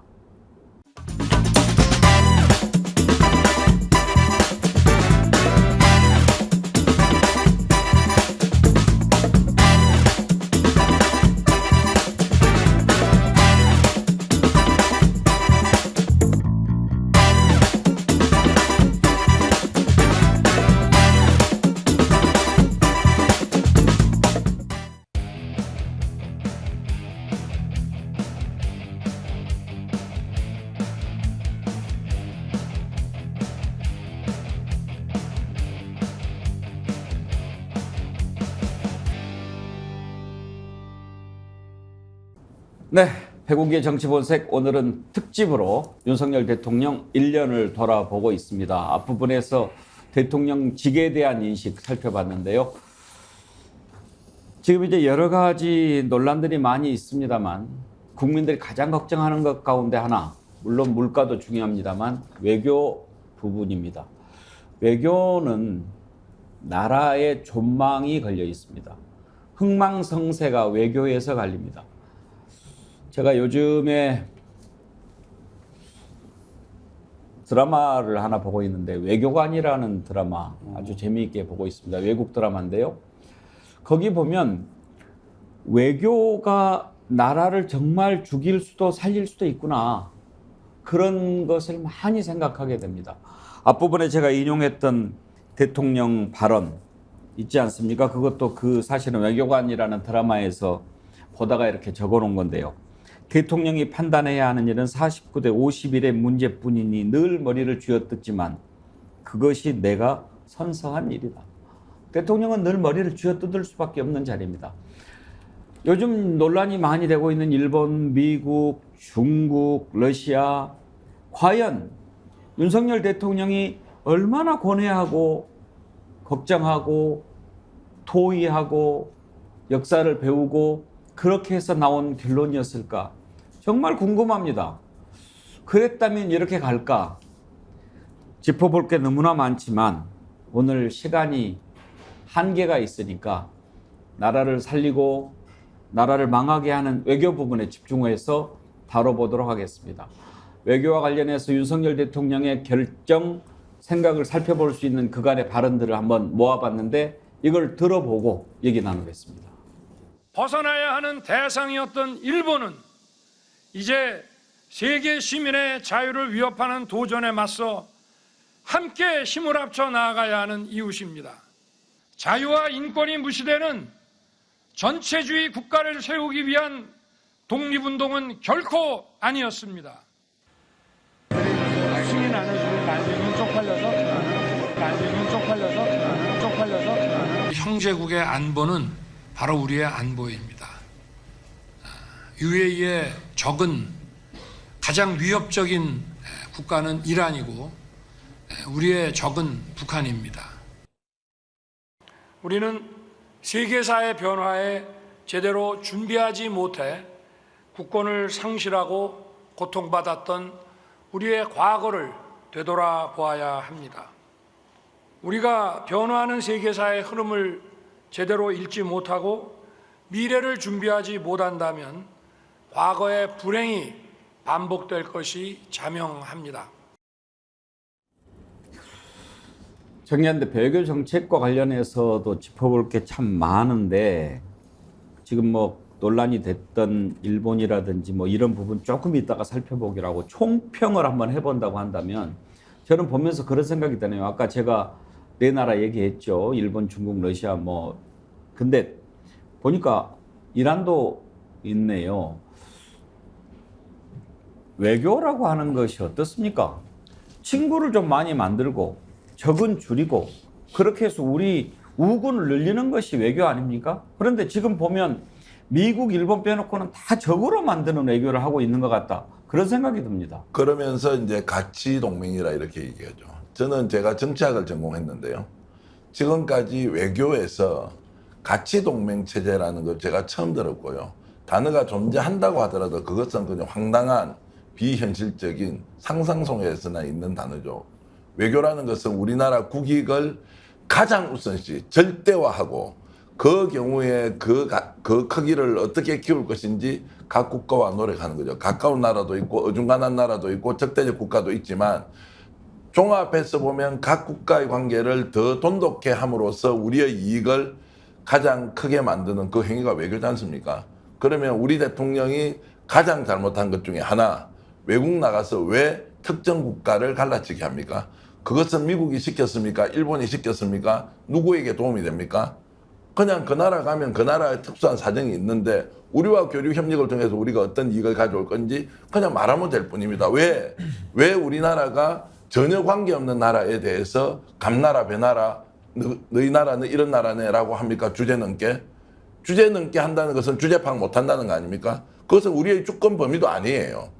이런 것들을 대통령이 했는데 국내에 들어오면 대통령이 말 잘못한 거 뭐 있냐고 이렇게 또 옹호하는 정치인이 있습니다. 이러다 보니까 대통령이 수정되고 교정되고 더 나은 방향으로 가지 않고 오히려 그런 것들을 반복해 함으로써 재미를 느끼는 듯한, 그러니까 그게 어떻게 합니까? 러시아 문제에 저렇게 개입하죠. 중국 문제에 개입해버리죠. 이러면서 우리 국민들이 사업을 하는 사람도 있고 거기에서 교포로서 직장생활하는 사람들도 있는데 이 사람 생각 아예 안 하는 거죠. 이런 것들은 외교의 기본에 대해서 대통령이 아무런 준비가 되어 있지 않고 이해도 본인이 하고 싶은 대로 지금 하고 있는 그 결과가 계속 외교 참사로 이어지고 있다. 이렇게 밖에 볼 수 없습니다.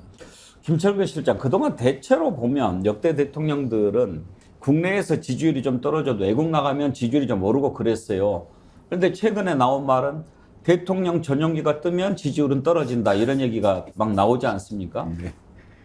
아니, 외교라는 게 대통령의 동무대잖아요. 이게 무슨 야당이 할 수 있는 게 아니거든요.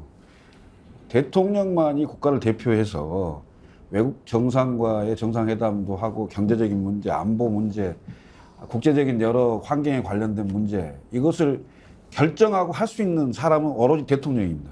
그걸 잘하면 무조건 득점이에요. 실점이 될 가능성이 별로 많지가 않아요. 왜냐하면 외교는 기본적으로 여야가 없다라는 게 공통적인 인식이기 때문에 적어도 대통령이 기본적인 것만 해준다면 야당이 쉽게 비판하기 어려운 영역입니다. 그런데 자초한 거죠. 사실은 잦은 말 실수. 그다음에 방금 우리 전 대표께서 얘기했듯이 다른 나라에 대해서 왜 감나라 배나라 합니까? 그건 그 나라 사정이잖아요. 그리고 전체적인 그 틀을 보면 사실은 이제 외교라는 게 먼 나라의 그 가장 강력한 국가인 미국과 동맹을 맺고 그 동맹으로 사실은 주변국과 그 친하게 지내는 겁니다. 그래서 중국, 러시아, 일본, 그건 미국의 힘을 가지고 적절하게 견제해 가면서 친하게 지내면 되는 구조거든요. 근데 이걸 완벽하게 갈라쳤습니다. 북중로 대 한미일로 갈라치는 이런 구조를 만드는 거죠. 이건 국내 정치에도 여러 가지 좀 작용을 하고 있는 것 같은데 80년대식 반공주의적 외교에 기반하는 걸로 보입니다. 그리고 70년 아닌가 싶네요. 그리고 북한을 너무 악마화하는 거예요. 그 악마화를 계속해서 거기에 반대되는 세력을 정치로 모으는 이런 구조, 이건 전형적인 구태 방식의 진영 논리고 지역구도 논리입니다. 이걸 이렇게 해서 선거를 대비하는 것 같은데 이건 완패입니다, 완패. 외교도 완패요. 국내 정치도 완패인 구조가 되는 거죠. 그래서 지금은 그 안보 문제로서의 외교도 중요하지만 경제 문제로서의 외교, 그다음에 영내 그 역학관계의 외교, 이게 다 복합적으로 가는 거기 때문에 상당히 섬세한 접근이 필요한 거죠. 지금 이제 전 세계적으로 미중의 갈등 구조가 있는 거고, EU에서는 독일 대 영국의 갈등 구조, 패권 경쟁이 있는 거예요. 동아시아는 사실상 일본과 우리의 패권 경쟁 구도에 들어가 있는 겁니다. 일본이 여러 가지 경제적인 문제를 제재를 가한 게 정치뿐만이 아닙니다. 이미 근접해오는 우리나라를 경제적으로 위협하기 위한 거였거든요. 이런 걸 좀 총체적으로 보면서 섬세한 접근과 그리고 외교의 원칙을 기본적으로 좀 세워야 되는데 그때그때 이른바 땜빵식으로 하고 있는 게 아닌가 이런 생각이 좀 듭니다. 외교가 얼마나 중요하냐면요. 제가 외교 이렇게 하면서 한번 외교와 관련된 격언을 한번 찾아봤어요. 200개가 넘어요. 그 정도로, 그러니까 사실 신인규 변호사, 우리가 윤석열 대통령한테 제일 걱정했던 부분이 사실은 외교 아니었습니까? 두 가지 이유입니다. 첫째는 외교는 너무 어렵다. 둘째, 이 사람은 외교를 너무 모를 것이다. 그러니 이게 잘 될 수는 없을 거라고 생각은 했어요. 그러면 배우고 듣고 이렇게 해서 외교를 해야 되는데 그런 노력을 안 보이니까 지금 외교 참사라고 부르는 일들이 벌어지는 것 아닙니까? 그리고 외교가 매우 어려운 영역이고요. 전문적인 영역이죠. 그리고 대통령께서 정치 초보기 때문에 당연히 외교 초보인 건 말할 것도 없어서 국민들께서 아마 기대하셨던 것은 현상 유지 내지는 너무나도 큰 이런 뭐 잦은 실수 이런 거라도 좀 안 해주기를 바랬던 마음일 텐데 아까 대통령께서도 그 자료화면에서 뭐 조선이 망한 얘기도 했습니다만은 조선이 왜 망했습니까? 다 국제정세 속에서 사실은 대한민국이 어려움을 겪었던 뭐 어쩔 수 없는 우리의 힘의 위치 아니겠습니까? 그래서 외교가 또 중요하다고 볼 수도 있는데요. 저는 최근에 이런 외교의 행보도 이제 6, 7차례 대통령께서도 해외 순방 갔다 왔기 때문에 평가를 하자면은 저는 국격 없는 외교, 내지는 명분과 실리가 다 없어진 외교다라고 저는 평가할 수밖에 없습니다. 그 이유를 설명드리면요. 우선은 아까 무슨 뭐 전체주의 국가 자꾸 이렇게 얘기를 하시는데 저는 전체주의 국가를 지금 누가 만들려고 하는지를 잘 모르겠어요. 어디 다른 나라를 지칭하시는 건지 아니면 국내에서도 아마 제가 추론컨대는 아마 민주당을 얘기하는 것 같은데 민주당이 권력도 없잖아요. 근데 무슨 전체주의 국가? 그럼 저도 드는 생각이 본인에 대한 반성인가 싶은 생각이 들 정도로 이 엉뚱한 얘기를 하는 것이고 세계사의 흐름도 아까 얘기하시는데 과연 그러면 윤석열 정부는 지금 세계사의 흐름을 잘 읽고 있는가? 전 이런 질문이 따라 붙었거든요. 그래서 여기에 대한 일단 답을 하셔야 될 것 같고 저는 아까도 그 고시 공부할 때 20대의 그런 인식의 외교적인 인식이 머물러 있는 거 아니냐는 얘기도 나왔는데 저는 그 말에 동의하고요. 좀 시대 정신 잘 못 읽고 있다고 저는 생각합니다. 그리고 전략이 없어요. 그러니까 즉흥적 외교 내지는 쏠림 외교로 좀 가고 있다는 게 전 문제의 핵심이다 이렇게 보고 마지막으로 정치를 잘 못한다는 평가 우리가 하지 않았습니까? 이건 냉정한 평가입니다. 근데요, 국제 외교는요, 국제 정치예요. 그러니까 단순한 게 더하기 빼기를 못하면요, 곱하기 나누기 미적분은 당연히 못하는 겁니다. 그러려면 기본으로 돌아와서 더하기 빼기라고 하는 국내 정치부터 잘 하시고 잘 배워 나가셔야 국제 정치도 잘하고 또 국내 정치가 도움도 드리지 않겠습니까? 근데 지금은 완전히 지금 뒤섞이고 모든 것이 지금 다 꼬여버려가지고 이제 국내 정치도 안 되니까 또 국제 정치 할 때 더 힘도 못 받는 거거든요. 그래서 저는 지금 총체적 위기 아니냐 이런 진단을 내릴 수밖에 없습니다. 이해가 잘 됐습니다. 그렇게 설명하시니까 왜 이렇게 외교를 못하는지 확 이해가 되는군요. 근데 임세문 대변인, 우리가 또 바이든 날리면 들어봤는데요. 네.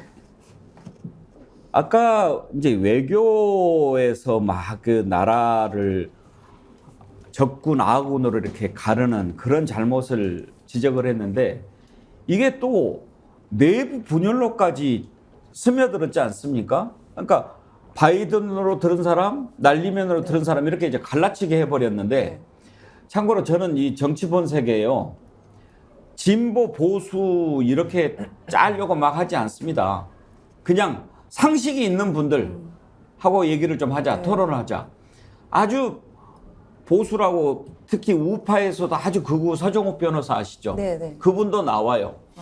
말도 안 되는 논리를 막 이야기하고 그러는데 왜 나오냐? 그분은 바이든으로 들었대요. 근데 날리면으로 들었다고 하는 사람들 가운데 정말 날리면으로 들은 사람이 있을까요? 나는 그게 정말 궁금해요. 그러니까 이제 외교가 끝날 때마다 우리가 전 국민 무슨 검사를 받아야 됩니다. 청력 검사, 독해 검사, 이제는 느낌 검사까지 받아야 돼요. 핵 보유 느낌이 있나 없나요? 핵인지 감수성. 네. 그러니까 왜 이런 많은 검사들을 우리 국민이 필요로 하나? 그러니까 이게 문제가 뭐냐면요. 외교의 현장에서의 말 한마디 실수는 굉장한 국익을 이렇게 좌지우지할 수 있는 거 아닙니까? 근데 저는 물론 대통령은 신이 아닙니다. 실수할 수 있어요. 그럼 지금까지의 이런 여러 가지 실수들을 보면 가장 대표적인 게 이 바이든 날리면 사건 아닙니까? 그러면 이 바이든 날리면이 있었으면 이건 사실상 어떻게 보면 미국 대통령이나 의회에 굉장한 신뢰가 될 수 있는 일이면 오히려 국내에 와서 내가 이런 실수를 했는데 국민 여러분 이렇게 나도 인간이다 보니 이런 사정 때문에 그랬으니까 죄송합니다. 그리고 미국에도 뭐 유감을 표합니다 정도로 하면 끝나요. 그럼 오히려 미국에서 뭐라 하면 국민들이 먼저 싸워줍니다. 근데 지금까지 단 한 번도 보십시오. 바이든 날리면 그다음에 빈곤 포르노, 그다음에 여왕 조문 안 간 것, 그리고 아세안 회의 가서 거기서 혼자 앉아 있는데 뭐 김건희에서 나가 막 이렇게 한 것도 있었고요. 그다음에 이번에 강제징용 문제에 대해서 전혀 이야기 없었던 거. 그다음에 후쿠시마 원전 얘기. 또 이제는 뭐 도청, 그다음에 핵보유 느낌. 그러니까 제가 간단하게만 적어봤는데요. 이거 더 많을 거예요. 그러면 국민들은 이거예요. 이걸 원하는 겁니다. 말 실수, 그다음에 행동의 실수, 우리가 원하는 거 실수, 그래. 실수까지는 100번 양보해서 우리가 봐준다. 그러면 그거에 대해 인정을 하라는 거예요, 인정. 그럼 인정을 하고, 그리고 국민한테 설명을 해달라. 왜 이런 결정을 했고, 이런 결정을 할 수밖에 없는 뭐 배경이 있다던가, 이걸 우리 주권인 국민께 우리가 알아야 되는 거 아닙니까? 그래야 이해도 하고 비판도 해야 되잖아요. 그런데 말도 안 해, 인정도 안 해, 심지어 반성도 안 해, 우기기에. 그 나중에는 보복을 합니다. 이게 외교마다 이게 스텝이 똑같아요. 그러니까 우리 국민들은 오죽하면 무슨 얘기를 하냐. 이게 외교 때마다 말실수나 뭐 여러 가지 이런 논란들이 나올 때 예를 들어 야당에서 문제 제기를 한다? 그러면 가짜뉴스라고 대응을 합니다. 그리고 언론에서 이거 문제 있었던 것 같다라고 하면 압수수색이 들어갑니다. 그리고 이제 외신에서 나옵니다. 이렇게 했다. 뭐 예를 들어 윤석열 대통령이 이런 말을 했다. 그러면 그건 확인해 드릴 수 없다고 얘기하고, 그러면 이제 대통령실 빨로 나와요. 그럼 대통령실에서는 어떻게 반응하냐? 그건 대통령 개인적 의견이다. 이게 얼마나 비아냥거리는 겁니까? 그러니까 이 대통령실의 권위가 이런 어떻게 보면 한 나라의 국가고 가장 국정운영 컨트롤 타워가 정말 우스워져 버린 거예요. 왜냐? 이렇게 실수한 것도 모자라 인정도 안 하고 반성도 안 하니까. 이런 게 한 번이라도 있었으면 바이든 날리면 그때 끊고 갔으면 저는 더 이상 이 외교에 줄줄이 이런 일들이 안 일어났을 것 같다는 아쉬움이 듭니다. 흥분하셨는지 이름표가 돌아갔습니다. 반드시. 제가 흥분 안 하려고 지금 참고 있었는데. 근데 가장 또 걱정되는 것 가운데 하나가 외교를 이렇게 하면서 우리 국격을 추락시키는 것, 이것도 꼽지 않을 수가 없습니다. 정교한 대표. 네. 미국 도청과 관련해서 심지어 우크라이나 젤렌스키 대통령마저도 이런 반응을 보였습니다. 이런 상황은 우리에게 아무런 도움이 되지 않는다. 백악관의 평판에도 좋지 않고 미국에도 이롭지 않은 일일 것. 이렇게 얘기했어요. 지금 우크라이나는 미국이 안 도와주면 당장 러시아에 잡혀먹힐 그런 나라 아닙니까? 그런데도 이런 소리를 냅니다.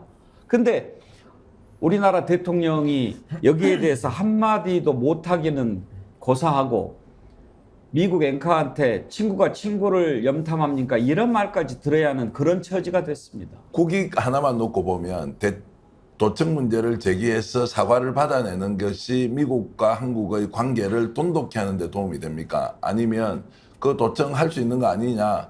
뭐 우리 지금 현재 동맹의 관계에 아무런 문제 없다고 묻지도 않았는데 먼저 대답하면서 저자세로 가는 것이 우리 국익에 도움되느냐? 전자가 훨씬 도움되죠. 모든 주권 국가는 자기가 가지고 있는 그런 정보를 자기만이 독점적으로 관리해야 하고 필요하면은 공유할 수 있는데 도청을 당했는데도 대통령이 별일 아니다? 이렇게 하고 오히려 도청을 유출한 자가 누군지에 대해서 책임을 묻겠다고 하면, 자, 앞으로 미국은 대한민국을 다룰 때 어떤 주권 국가로서 인정을 해줄 필요도 없다. 모든 부분에. 그래서 지금 IRA 문제를 비롯한 경제 문제에 대해서 미국 마음대로 가는 거지 우리 거 뭐 받아들이지 않지 않습니까? 오히려 정권은 나서지 않는데 해당 기업이 미국하고 물밑에서 지속적으로 협상하면서, 왜냐하면 글로벌 기업으로 존재해야 되니까 삼성전자, 현대자동차 그룹 차원에서 나서서 미국의 로비스트들하고 협력해가지고 지금 하고 있지 않습니까? 이거 국가가 나서서 하면은 10배들 힘을 한두 배만 들여도 되는데 안 해주지 않습니까? 왜냐하면 대통령이 저 자체로 괜찮습니다. 미국 마음대로 하세요. 우리한테는 핵 잠수함이 기항만 하면 우리 문제 없습니다. 이렇게 단순화시켜 놓으니까 뺏길 거 다 뺏기고 미국 노름에 다 놀고 그 뒤부터 우리가 뭘 챙기려고 하면 결국 정권 바뀌어서 미국하고 다시 관계를 재설정하는 거 외에는 아무런 길이 없는 원천적으로 차단해버리는 이런 이제 국익 훼손의 결과를 윤석열 대통령이 만들었다 이렇게 평가하겠습니다. 신은기 변호사, 네. MBC의 그 앵커가 윤석열 대통령에게 이렇게 친구가 친구를 염탐합니까? 도청합니까? 스파이합니까? 이렇게 물어봤을 때 그 앵커가 윤석열 대통령을 보면서 무슨 생각을 했을지 참 궁금해요. 뭐 속마음은 알 수가 없지만은 뭐 좀 우습게 봤겠죠. 그 기자 입장에서는 이제 외국 정상이니까 그랬을 것 같고요. 뭐 저희 국민 입장에서 기분이 당연히 나쁜 건 맞죠. 근데 저는 지금 윤석열 대통령의 그 자유 논란이지 않습니까? 그러니까 자유를 늘 입에 습관처럼 들고 다니시는데 도청이야말로 개인의 사생활의 비밀과 자유를 침해하는 가장 악질적인 범죄거든요. 근데 거기에 대해서는 자유론자로서는 보일 수 없는 반응을 또 선택적으로 보이기 때문에 좀 문제 제기를 하는 것이고, 지금 윤석열 정부의 외교의 이런 행태 내지는 국내 정치 논란들을 제가 쭉 보면요, 일정한 흐름과 패턴이 있습니다. 네. 이제 잡혔는데 그게 뭐냐면은 항상 사실관계를 놓고는 논쟁할 필요가 없습니다. 우리가 예를 들어 해가 동쪽에서 뜬다, 가서 보면 되는 겁니다. 동쪽에서 뜨면 논란이 없는 건데 가치 판단에 대해서는 논쟁이 가능하거든요. 해가 동쪽에서 뜨는 게 그럼 어떤 효과가 있느냐는 논쟁할 수가 있어요. 근데 윤석열 정부는 가치 판단의 논쟁에서 논쟁하면 밀리다 보니까 자꾸 그걸 사실관계 논쟁으로 돌아갑니다. 그래서 뻔한 진실을 갖고 또 논쟁을 붙여요. 그래서 제가 조회수를 보니까 윤석열 대통령 그 바이든 날리면 그 현장 생중계 그 음질이 지금 619만 회를 봤어요. 그러니까 이게 논란을 더 증폭시키는 방식으로 좀 문제를 풀고 있다. 굉장히 잘못된 방식이고, 두 번째는 본질과 부분을 늘 흩어버립니다. 그러니까 지금 문제의 핵심은 본질인데 부분을 가지고서 본질을 희석시킵니다. 그러니까 지금 예를 들면 싸우다가도 우리가 내용은 어디 간데 없고 야 너 몇 살이냐 너 어디 출신이냐 이거 갖고 싸우잖아요. 그러니까 이런 식의 논쟁 수준을 벌리니까 문제인데, 그 대표적인 예가 날리면도 그렇고요, 아이 논란, 주어 논란도 그렇죠.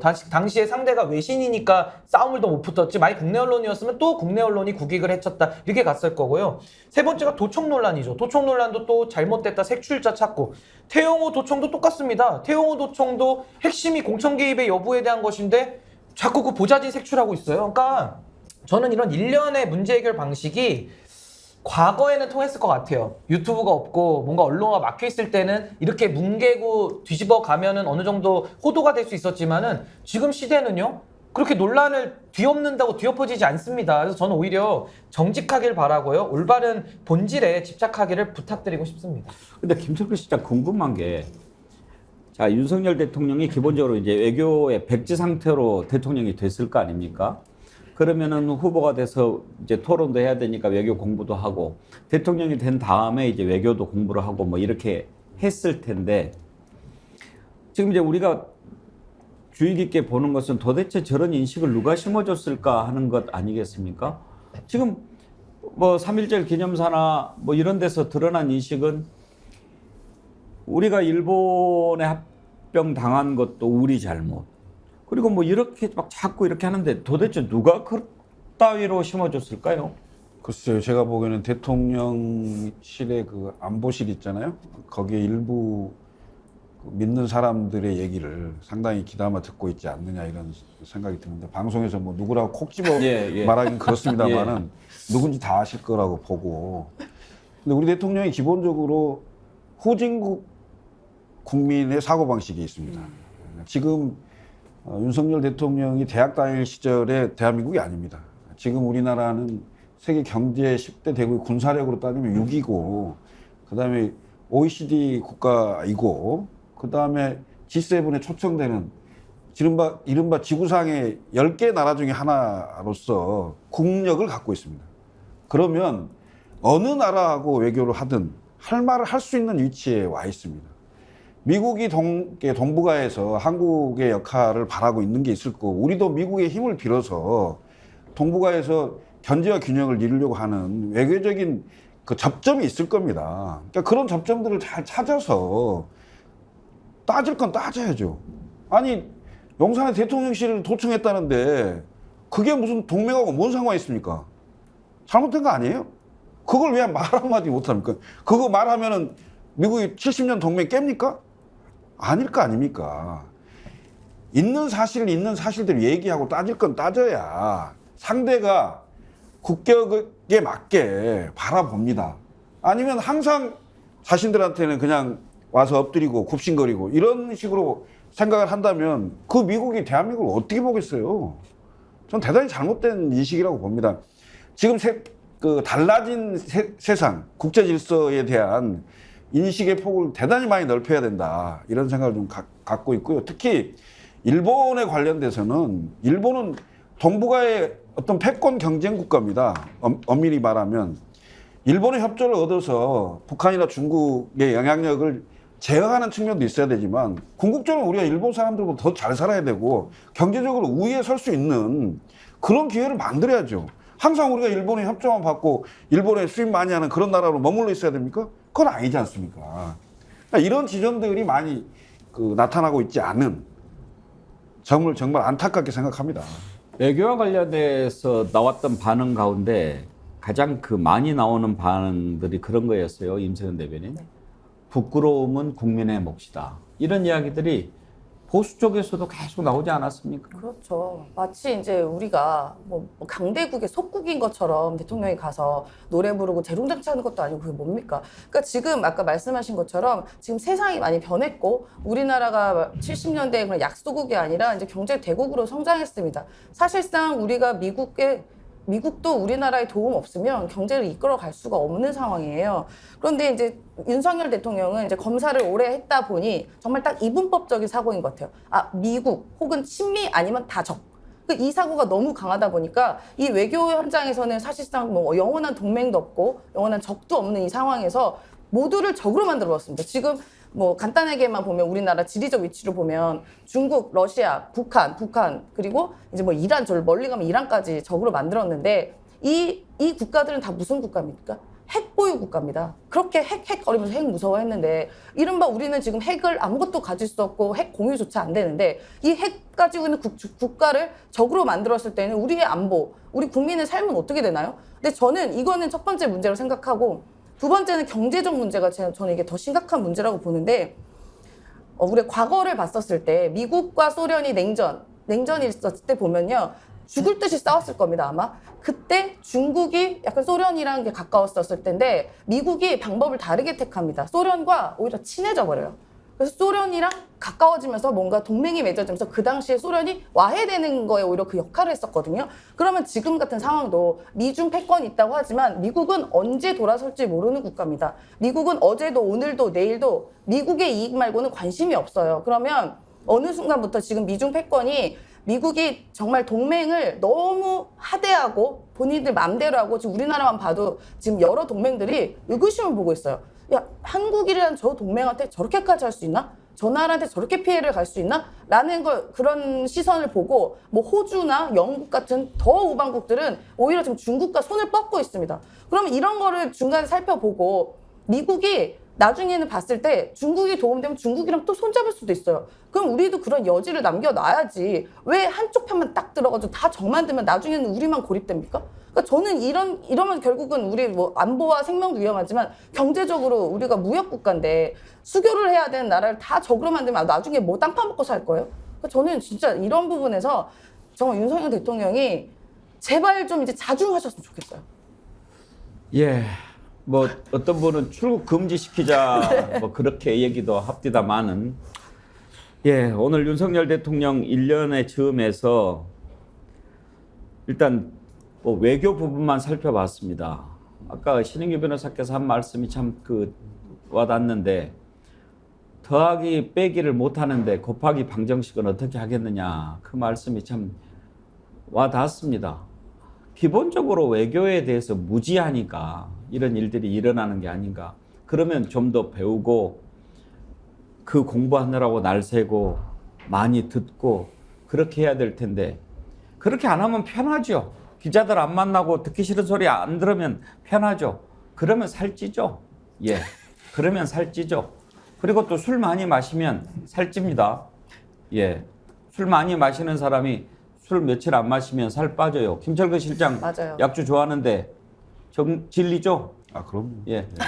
근데 저는 윤석열 대통령한테 이 말씀은 꼭 드리고 싶어요. 저는 우리나라를 둘러싼 다른 강대국들 있지 않습니까? 지도자들이 만만치가 않아요. 제가 보면 중국은 시진핑, 러시아 푸틴, 뭐 김정은은 뭐 외교 달인이죠. 사실 북한은 원래 외교 벼랑 끝으로 하니까요. 기시다 외무상 출신, 바이든도 외교위원장 했거든요. 근데 이런 걸출한 정치 스타들하고 지금 대적을 해야 되기 때문에 상당히 더 연구해야 되는데 윤석열 대통령 아직도 검사 DNA를 못 벗었기 때문에 검사라는 직업은 답을 찾는 역할이거든요. 그러니까 정해진 답이 있다라고 생각하고 그 답을 찾는 직업입니다. 근데 정치인은 답이 없는데 거기서 답을 만드는 역할이거든요. 근데 아직도 검사 DNA로 이걸 하다 보니까 답은 있죠. 한미동맹 강화. 그것만 하는 겁니다. 그래서 전 이것이 좀 전문가들을 다양하게 쓰셔서 다양한 전문가 얘기 좀 들으셨으면 좋겠어요. 모르면 배우기라도 해야 되는데 그런 노력도 하지 않고 또 잘못하면 죄송하다고 생각해야 되는데 그러지도 않고 그런 점들이 참 많이 아쉽습니다. 오늘 대통령직에 대한 인식은 어떤 것이 문제였는가, 그리고 능력과 관련해서 외교 부분을 살펴봤는데 시간이 없어서 민생, 경제, 물가, 통합, 협치 따져볼 것이 많습니다만 이런 건 손도 대지 못하고 오늘 1주년을 돌아보게 됩니다. 돌아다 보니까 이건 도대체 몇 점을 줘야 될까 확 궁금해지고, 그래도 1년 됐는데 뭐 잘한 거 하나 정도는 우리가 좀 덕담이라도 좀 해줘야 되는 거 아닌가 이런 생각이 드는데 솔직히 저는 생각 안 납니다만 그래도 윤석열 대통령을 찍었던 사람들은 좀 뭐 잘한 거 하나쯤은 뽑을 수 있지 않을까 싶은데 김철근 실장 뭐 없나요? 별로 생각이 안 나는데. 네, 참. 네? 제가 보기에는 종합 평점은 저희 학교 다닐 때 보면 학사 경고가 있어요. 거의 학사 경고 수준 D- 정도지 않을까. 이게 윤석열 대통령도 대통령인데 대통령의 주변에 이른바 윤핵관, 정치하는 사람들은 뺄셈 정치하고, 그 다음에 그 정부 부처의 국무위원이나 이런 분들은 과거에 너무 좀 머물러 있고, 확실한 그 미래 비전과 정책을 연구하고 과감하게 책임감을 가지고 밀어붙일 건 붙이고, 발표할 건 발표하고, 이런 것들을 좀 해줘야 되는데, 적어도 보수가 정권을 잡으면 경제는 좋다, 경제는 좋아질 수 있다, 이런 희망이 좀 있는 건데 웬걸 이건 보수가 잡아도 똑같네요. 외교 한 번은 그래도 기본을 할 거다. 근데 그것도 다 무너졌어요. 그럼 도대체 대통령께서 여당을 당정일체로 계속 강조하고 선거는 내년에 있는데, 제가 보기에는 대통령과 대통령을 둘러싼 그 세력의 그 인식의 그 상황을 봤을 때는 능력이 없다. 기대 난망이다. 그나마 지금 한 30% 초반 정도 나오는 게 지켜질지도 의문입니다, 사실.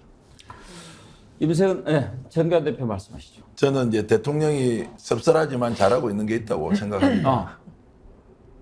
우리가 지도자 대통령을 잘못 뽑으면 1년밖에 되지 않았는데 나라가 얼마나 난도질 당하고 국익이 얼마나 많이 훼손되며 국민들의 정서가 이렇게 몰락하고 정치에 대한 불신을 이만큼이나 극대화시킬 수 있는가. 윤석열 대통령이 국민에게 큰 깨달음을 주는 거죠. 제가 좋아하는 사자성어 중에 교학상장이라는 말이 있습니다. 가르치고 배우면서 서로 성장한다는 겁니다. 저는 지금 이 시점은 윤석열 대통령에 대한 비판으로 우리가 엉어리진 것을 풀어내는 시기가 저는 지났다고 보고요. 그 다음에 어떻게 하는 것이 국민으로서 주권자로서 우리도 스스로 깨달아야 할 점이 많다. 대통령이 내가 잘못 뽑았으니까 내 책임으로 나라 이렇게 된 거지 왜 대통령 욕만하느냐, 당신이 잘못 뽑았다라고 하는 것을 저는 분명하게 윤석열 대통령 부부가 국민들에게 가르쳐주고 있다고 보고요. 그래서 지금 포기하면 안 된다는 거예요. 그래서 지금 그냥 덮고 넘어가면 안 된다는 겁니다. 저는 비판을 넘어서서 뭔가 우리가 싸워야 한다, 행동해야 한다, 교정해야 한다는 걸 끊임없이 이야기하면서요. 오히려 우리 방송을 보는 시청자 여러분들이 자식들 데리고 와서 요즘 정치평론 보라고 해야 됩니다. 좋은 거 따라하고 싶은데 그게 안 될 때에는 나쁜 걸 통해서 너희들은 어떻게 살아야 하는지 가르쳐야 합니다. 바르게 살 필요가 없다고 이 정부는 국민들에게 가르치고 있고, 바르게 살면 손해라는 걸 가르치고 있습니다. 정직하게 살면 바보 덩신이다라고 정치가 가르치고 있습니다. 더 많이 배우고 더 똑똑한 놈들은 더 믿으면 안 된다고 가르치고 있습니다. 과거 우리 사회가 보수, 유교 있을 때 뭡니까? 좀 더 가진 사람, 많이 배운 사람은 국민에 모범해야 되고 애국해야 하고 헌신해야 되고 그렇지 않은 사람들은 오히려 뭔가 실책을 하거나 실수하더라도 그래도 관용으로 포용해야 되는 거 아니냐. 지금 가진 사람, 기득권, 많이 배운 사람이 나라 난도질시키고 있는 부도덕하고 반윤리적이고요. 심지어 패륜적 행위를 서슴지 않고 있는데도 아무도 이야기 안 합니다. 그래서 이 정권은 지금 후루룩 짭짭 정권이다. 저끼리 그냥 다 말아먹어버리려고 작당하지 않고서는 나라를 이렇게 몰고 갈 수 있느냐. 그러면 국민이 어떻게 해야 되느냐. 저는 반드시 평가해야 된다. 심판해야 한다. 그렇지 않으면 이 사람들은 5년하고 끝인데 우리 대한민국은 앞으로 1000년, 2000년 우리 후손들에게 물려줄 나라인데 이따위 나라를 물려줘서 되겠느냐. 이런 각오로 이제 국민들이 나서서 행동해야 한다. 이런 것들을 윤석열 대통령이 잘 가르쳐주고 있다. 저는 그렇게 봅니다. 반면교사라는 말이 떠오르는군요. 임세은 대변인은요? 저는 점수를 주면 0.73점 주고 싶습니다. 무슨 딱 대선 의미가 때 있는 차이. 숫자인데. 아, 네, 딱 그만큼 주고 싶고요. 정말 안철수 대표가 이랬죠. 윤석열이 대통령 되면 손가락 자르고 싶을 거다. 그래서 지금 수많은 손가락들이 돌아다니고 있을 거다. 좀 그렇게 생각이 되고요. 지금 1년 만에 정말 나라의 국격과 뭐 여러 가지 상황들이 정말 나락으로 떨어졌고 실제로 그게 수치로도 나옵니다. 지금 얼마 전에 발표한 무역수지에서 우리나라가 항상 거의 무역수지 상위 국가 8위, 9위 정도 됐는데 북한보다 낮습니다. 지금 198위를 했더라고요. 예, 그래서 그걸 보고 저는 정말 참담함을 느꼈고 지금 1년 만에 이 정도면 저는 지금까지 이런 1년 만에 이렇게 못하고 이렇게 손해봤던 것에 대한 매몰 비용은 이미 충분하다고 생각합니다. 그러니까 앞으로의 4년은 지금의 매몰 비용 그냥 우리가 빨리 잊고 4년을 리셋하는 게 낫지 않나. 저는 그 정도까지도 생각이 듭니다. 그리고 특히나 이제 외교에서 항상 구설수가 많았는데 대통령의 외교는 여전히 검사 시절 형님 외교에서 벗어나지 못했다. 그냥 그저 이걸 되게 하나하나 촘촘하게 계산해서 하는 게 아니라 그냥 유명한 사람, 저 유명한 푸틴, 뭐 기시다, 바이든, 유명한 사람 나랑 친구 됐네? 나랑 친구 됐으면 술 한잔하고 친해지면 내 말 잘 들어주겠지? 내가 잘해주면 내 말 듣겠지? 라는 그 정도 수준의 외교밖에 생각 안 하니까 지금 이렇게 우리 국민이 고통스럽다. 그래서 저는 이 매몰 비용을 잊고 정말 다시 태어나야 되는 거 아닌가 그런 생각마저 듭니다. 네. 언론자유 지수도 네. 하락했지요. 지금 47인데 아까 김철근 실장이 우리 가슴 웅장해지는 수치들 얘기해 주셨죠. 뭐 세계 몇 대 국가. 언론자유 지수는 47위. 지난해보다 4단계 떨어졌는데 언론만 가지고 해도 100분 해도 부족할 겁니다. 신인기 변호사는 몇 점 주시겠습니까? 저는 점수보다는 제가 이제 비유로 말씀드리고 싶은데 그 학교 다닐 때 보면은 나쁜 짓 하고 다니는 일진들 있잖아요. 그 일진들 보는 것 같아요. 그러니까 저는 윤석열 대통령 그 일진들의 보스고요. 나머지 그 일진들을 다 이거는 문제를 삼아야 된다고 봅니다. 왜냐하면 이분들 학교는 옵니다. 학교는 오는데 선생님 무시해요. 선생님 말 안 듣고요. 이웃 학생들 괴롭힙니다. 갑질하기도 하고요. 그리고 패거리 지어가지고 상당히 위세를 과시하면서 좀 다니고 있다. 이렇게 평가할 수밖에 없고요. 저는 윤석열 대통령뿐만 아니라 정부 여당에 붙어있는 이런 기회주의 정치인, 권력에 아부하는 정치인, 그리고 더 나아가서 이 검사 정치에 대해서도 국민들께서 한 번쯤은 진지하게 돌아볼 기회를 제공받았다라고 저는 보고요.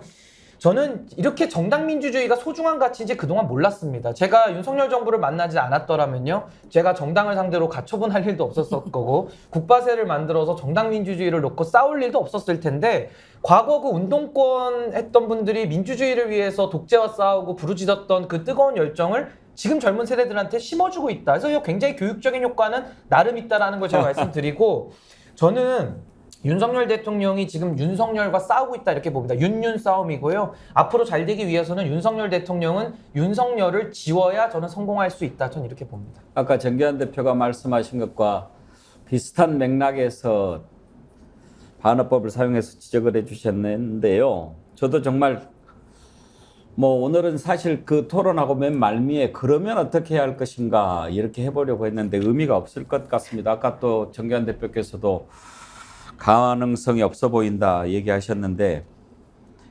정말 대통령 잘 뽑아야 되겠다. 대통령이라고 하는 자리가 참 중요하구나. 그런 것을 깨닫게 된 1년이 아니었나 그런 생각이 듭니다. 참 토론을 할수록 가슴이 답답해지고 먹먹해졌습니다. 그렇지만 어떻게 하겠습니까? 국민이 선택했던 대통령입니다. 그리고 그 대통령이 많이 잘못하고 있는데 대통령은 대통령이고 이 나라 대한민국은 우리가 가꾸고 지켜가야 할 나라 아닙니까? 우리가 깨어 있어야 합니다. 깨어 있지 않으면 무지하면 당합니다. 그래서 항상 깨어 있도록 노력해야 합니다. 오늘 토론이 끝나면서 저는 나라와 국민을 위해서 더 많이 기도해야 되겠다 그런 생각이 들었습니다. 여러분도 깨어서 새 날을 맞을 수 있도록 항상 깨어 있으시기를 준비해 주시기를 부탁을 드리면서 오늘 토론을 마치겠습니다. 김철근 실장, 임세훈 대변인, 신윤기 변호사, 정교한 대표 네 분 긴 시간 수고하셨습니다. 감사합니다. 네, 고맙습니다. 예, 깨어있는 시민 여러분, 어린이날 휴일 또 연휴 잘 보내시고요. 다음 주 월요일 오후 4시 30분 생방송 백운기의 정치분석에서 다시 찾아뵙겠습니다. 감사합니다. 국민 앵커 백운기 정확한 분석 날카로운 시각 백운기가 하면 다르다.